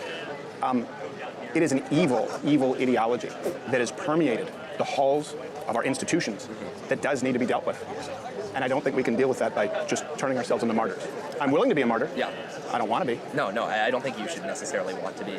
But I think if we're both looking historically as to how the gospel was spread, it was spread through people who were willing to die for their faith. Sure, willing to die. In fact, I see it in the same vein as... Stephen, right? I was named after the first martyr. Right. I'm like, thanks, Mom. I'm Andrew, so also understand. Yeah. No, I think that... Sorry, just kind of losing my train of thought. But that's okay, brother. I get it. Yeah, some parts make sense. Just find the parts that make sense to you and process it yourself. I believe anybody who just follows something blindly or believe in something 100%, it's a very dangerous path. Yeah, so both how the gospel was spread historically through people who were martyred, and then also in kind of modern examples, right? A necessary sacrifice of being a man is being willing to die for others, right? It's not that we want to die for others, it's not that we shouldn't defend ourselves, right? And I think one key thing is like Jesus loved everyone, but the way he loved them was not through being passive, right? I mean, very clearly the way he loved people was by unequivocally telling them the truth, right? And he didn't back down, right? And it got him killed for telling the truth, right? But he also loved everyone, even those who hated him, right? I mean, he spoke out against the Pharisees, he spoke out against other religious hypocrites, he spoke out against those committing sins, right? And I think the same form of love that he practiced is what we should try to practice within that. Because at the end of the day, this violence is going to keep continuing. Yeah. And do you mean like sitting down at a table and allowing anyone who will discuss it to listen, having a dialogue like this? I think you're doing exactly what Because we get killed anyway. Right. You know what else you need to be willing to do? Not just willing to die. Yeah. Willing to fight. Yeah. Willing to kill if it comes to it. I'm not talking about going out and killing people in the streets. I'm talking about you are called as a Christian man. I'm assuming you're not married. Correct. Otherwise, you just moist your eyes. Not yet. You are called to protect your family with your sword. You are called for righteous violence when needed. And people have misconstrued what I've said, where I've said it is time for ruthless, lawful defense. And what I mean by that is I've been attacked so many times at these things where I've said, not anymore. We're not going to allow it. I don't know if that milkshake is strawberry, chocolate, vanilla, concrete, or acid. Yeah. I agree with you. But just like a father who loves his child, you spoil the rod, you spare the child, right? Right. we love this country and we see an evil permeating it. Yeah. And speaking truth sometimes is uncomfortable. Yeah. And we got to keep our chin down and hands up. Right. And so I don't think we have any disagreement. And I don't think that this statement is unproductive. It's the truth, and the truth is merely the truth. Yeah, I mean, I think that, I'm not saying that that's still accepted by that generation. This new generation is saying, if we don't believe in God, we don't have to believe in any of that stuff. And I think that's the ideology that's... You know, one of the things why I kind of stopped watching this is that it didn't get enough good debates, right? I mean, the ideology of, you know, change my mind thing is great. He didn't get enough good debates. That's why I kind of stopped watching Steven Crowder's change my mind thing. I didn't know he stopped it, but I stopped watching it because honestly, the people who debated him, some of them are like these. They didn't even really debate them. So it wasn't that good. That's why I kind of liked the whole Charlie Kirk. I don't know how he did it, but he did a step up where people were actually debating him. Resulting in this political violence, right? Because it's well, I would take it one step further. It's the marriage of that ideology with government as a means of enforcing it, and that's Marxism, that's socialism, and that's why if you look at the left, the modern political left, it is deeply anti-God in every facet. It says there's no such thing as a life until literally it's outside of the vaginal lips. Not even, by the way, and I don't say that to be, and I think we should be shocking as Christians truth, because we're not even just talking about in the uterus. Literally until it leaves the vaginal lips, it's not a life. And sometimes, we saw Governor Northam, even afterwards, we might allow that child to die. We should allow children to mutilate their genitals, right? Beyond puberty blockers. Not only that, we should take children away from their parents if they want to protect them and hide them in Minnesota where the parents can't find out about them. This is deeply evil, and the means of enforcing said evil is the state, and the only side interested in doing that en masse is the Democrat Party and the modern political left, and so I don't think you can separate the two. And my only disagreement, it wouldn't be disagreement on I don't think anything as far as our precepts, is on the methodology.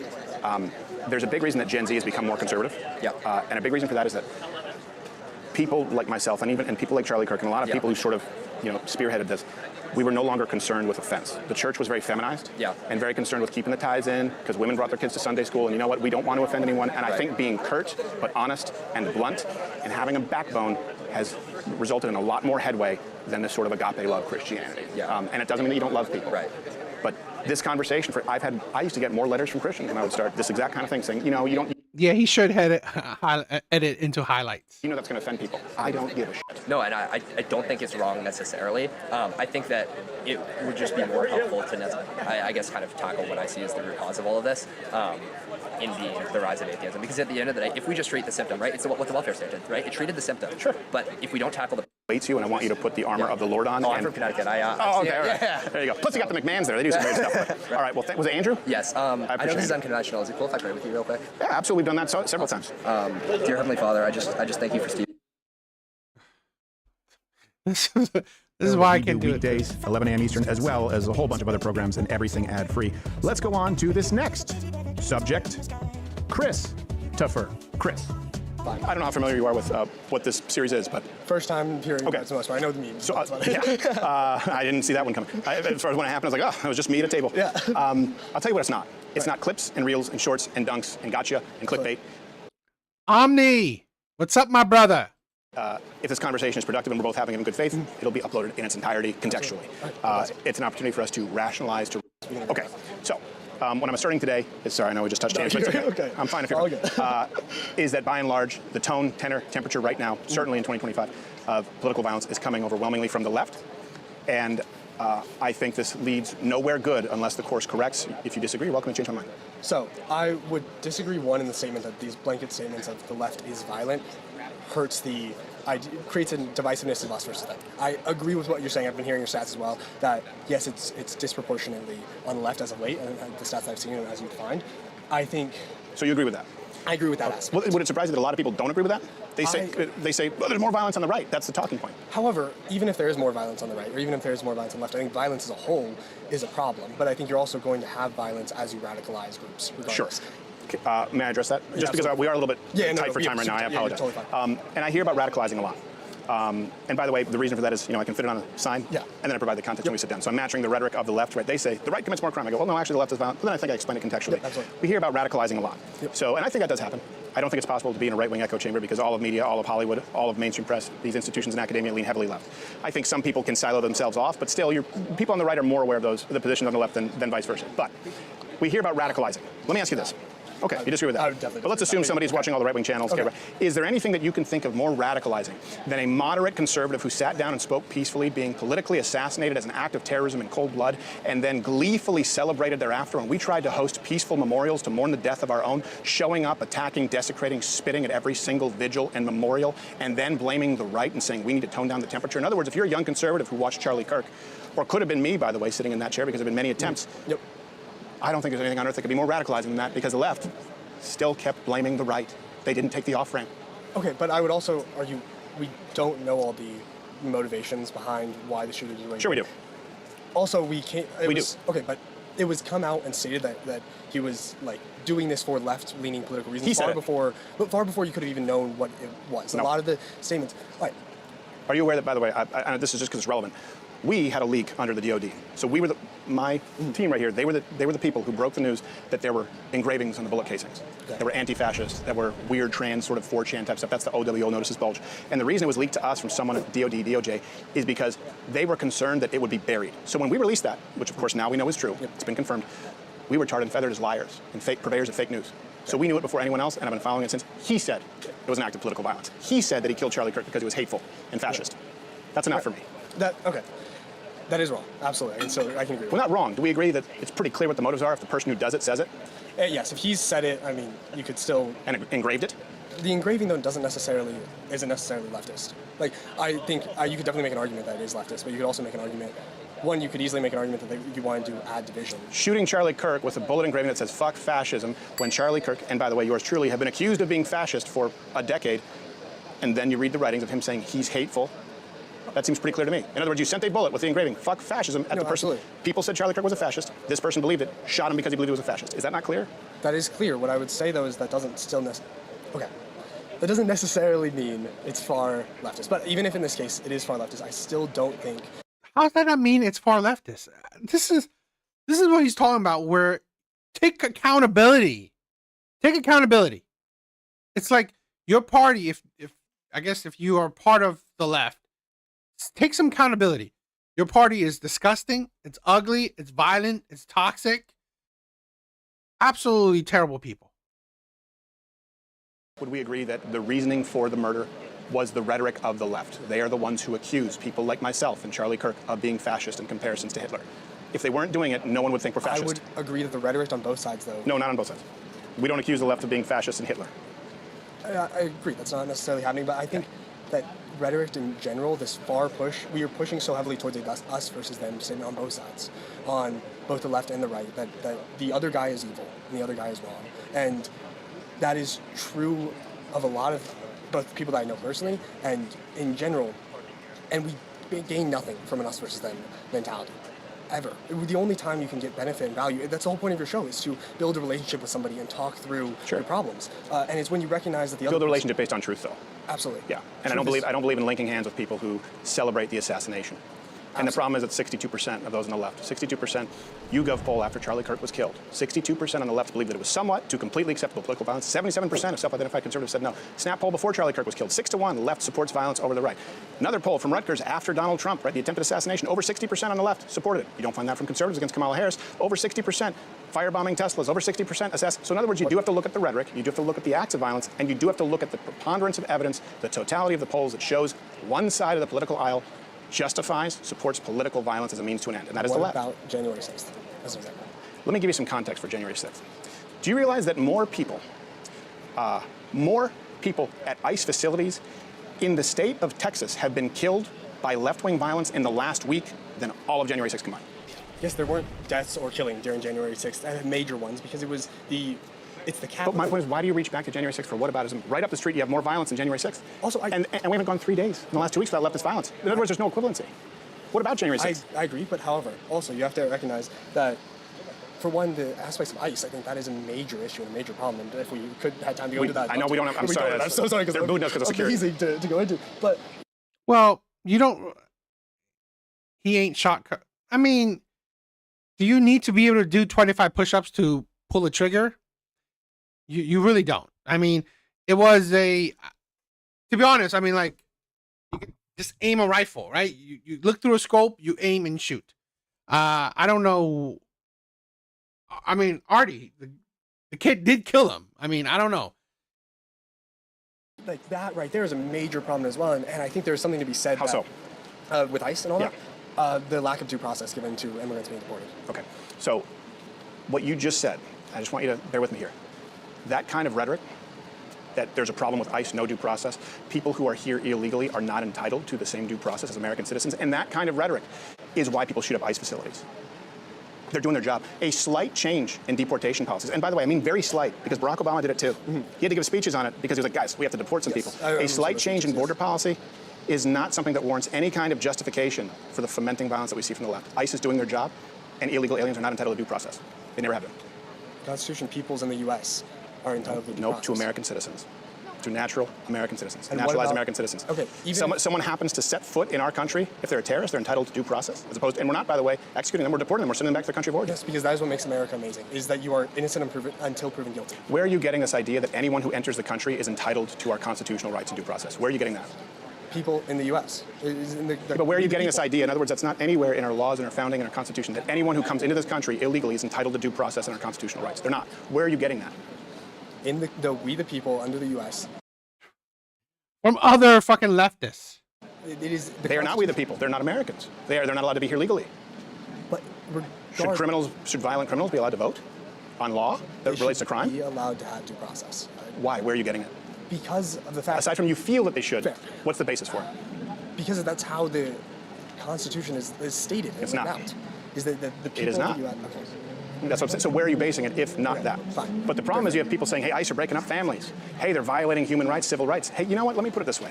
And we do have to get going. Yeah, if I believed that Joe Biden, if I believe what the left believes about Donald Trump and me as a voter, if I believed that Joe Biden was rounding up and killing white Christian men, if I believed that Joe Biden was a fascist, if I believed that Joe Biden was committing genocide, if I believed that Joe Biden was doing all of this, would strip us. Then who do you think pulled the trigger? I mean, it clearly showed the man was, up on that building. I mean, I don't know who else could have pulled that trigger. I mean, if you think that, let me say this: if someone is in the crowd, how are you gonna? I don't know, Artie. We're not on the same page, my brother. We're not on the same page. Of all of our foundational fundamental rights and would never relinquish the reins of power or have a democratic election again, I'd be in the street with a gun. Those on the left believe every single one of those premises about Donald Trump and his voters. So do you understand why there's a violence? Also, again, I would say that just like the beliefs about ICE. That is a generalization again, because you're saying every single one of the voters on the left, everybody on the left believes every single one of those. A majority of people on the left believe that. They believe what you believe about ICE. These are men doing their job. A slight change in border policy, that little rationalization leads to violence. Just like Charlie Kirk was a fascist and it was engraved in a bullet. So here's the other side. I absolutely agree with you that we should not be labeling people as necessarily things. They have beliefs. Okay. There are beliefs that I do not think Charlie Kirk should have been shot. Absolutely. I know, I know that, but too many on the left do. No, absolutely. But I still believe that some of his beliefs were homophobic. But I'm not saying that he was a homophobe. And I think that's such a major thing that people have beliefs and we can talk through them about that. But we can't though. We do have to leave it on this. We can't because we get killed. That's the point. When the left, when you say don't label, when people, and the left says tone it down from sitting at a table and having a conversation with anyone who will listen, because they took his life anyway and they tried to take mine. Only the left does that. No one on the left is afraid or has to have $250,000 worth of security to have conversations. We need to address the problem. It's the reason for crime stats. I agree with you. We should sit down and have conversations. That's why I'm having it. Most people can't because we get killed. And that's a fundamental difference. I'll let you close. That's just because of Russian is out. So. Okay. I still disagree that, I still disagree that it is an inherently only. I didn't say only, I said by and large. It's not proportionate. Far more violence from the left than the right. And the means of enforcement is violent. The means of enforcement from the left is violence. I think there's also something to be said on the point which we won't have time, but that there's further oppression being pushed from the right on basic liberties, but that is more violence. If we had time to get to it, I would, but taking away our guns, taking away our speech, taking away our kids if we don't transition them, that's the left's platform, and you find it from every single major leftist, Joe Biden, Kamala Harris, all the way down. It'd be tough. It would be a conversation I'd love to have, but they're booting us because they don't want me to get shot, which kind of makes the point. Chris? I would argue that. Okay. What do you guys think? So none of the videos from the different angles moves you to think he was shot from the back? But, okay, but he leaned back, right? I saw, it was a terrible video. But when he was shot, right, he leaned back. He didn't lean forward, right? you kind of move with the trajectory. You kind of move with the momentum. So from what I saw, he got shot and he moved like this. If I was shot in the back, I would move like that. Okay? That's what I would have done. The guy giving signals? What guy giving a signal? The trigger man with the hand detonator?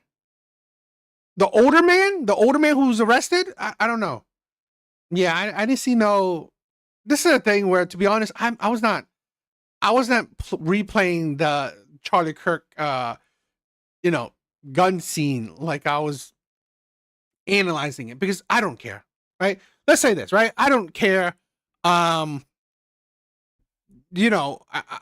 don't care who killed him. He was a man who was killed for what? The only thing you can think about is for talking. That is it. He was a man that was killed predominantly for talking, for doing this. So that they said did it has no training in the most obvious and open position. No training. I mean, again, I would say, are you sure? Because he come from a conservative family, a family that's really gun oriented. So most likely he probably, did hunting. They could have theoretically been involved in some capacity. I'm not sure. Everybody FBI component enough to find out. I mean, it is what it is. I wouldn't be surprised. Here's the thing. I wouldn't be surprised if there are some conspiracy theories with it. If there are some, but yeah, the shot had him moving backward, which suggested from the front. Yeah, exactly. I mean, the shot, showed the momentum. So, but again, is there conspiracy? Is there some kind of other shit? There probably is, but I don't care, right? I can tell you this. It means nothing to me. It means nothing to me, because at the end of the day, here's a man that was needlessly, recklessly, stupidly killed for what? Nothing. He wasn't. It's like this man wasn't the president. He was mainly killed for just talking. So for whatever reason, whatever, right? I just think that, I don't know. It's just an idiotic thing.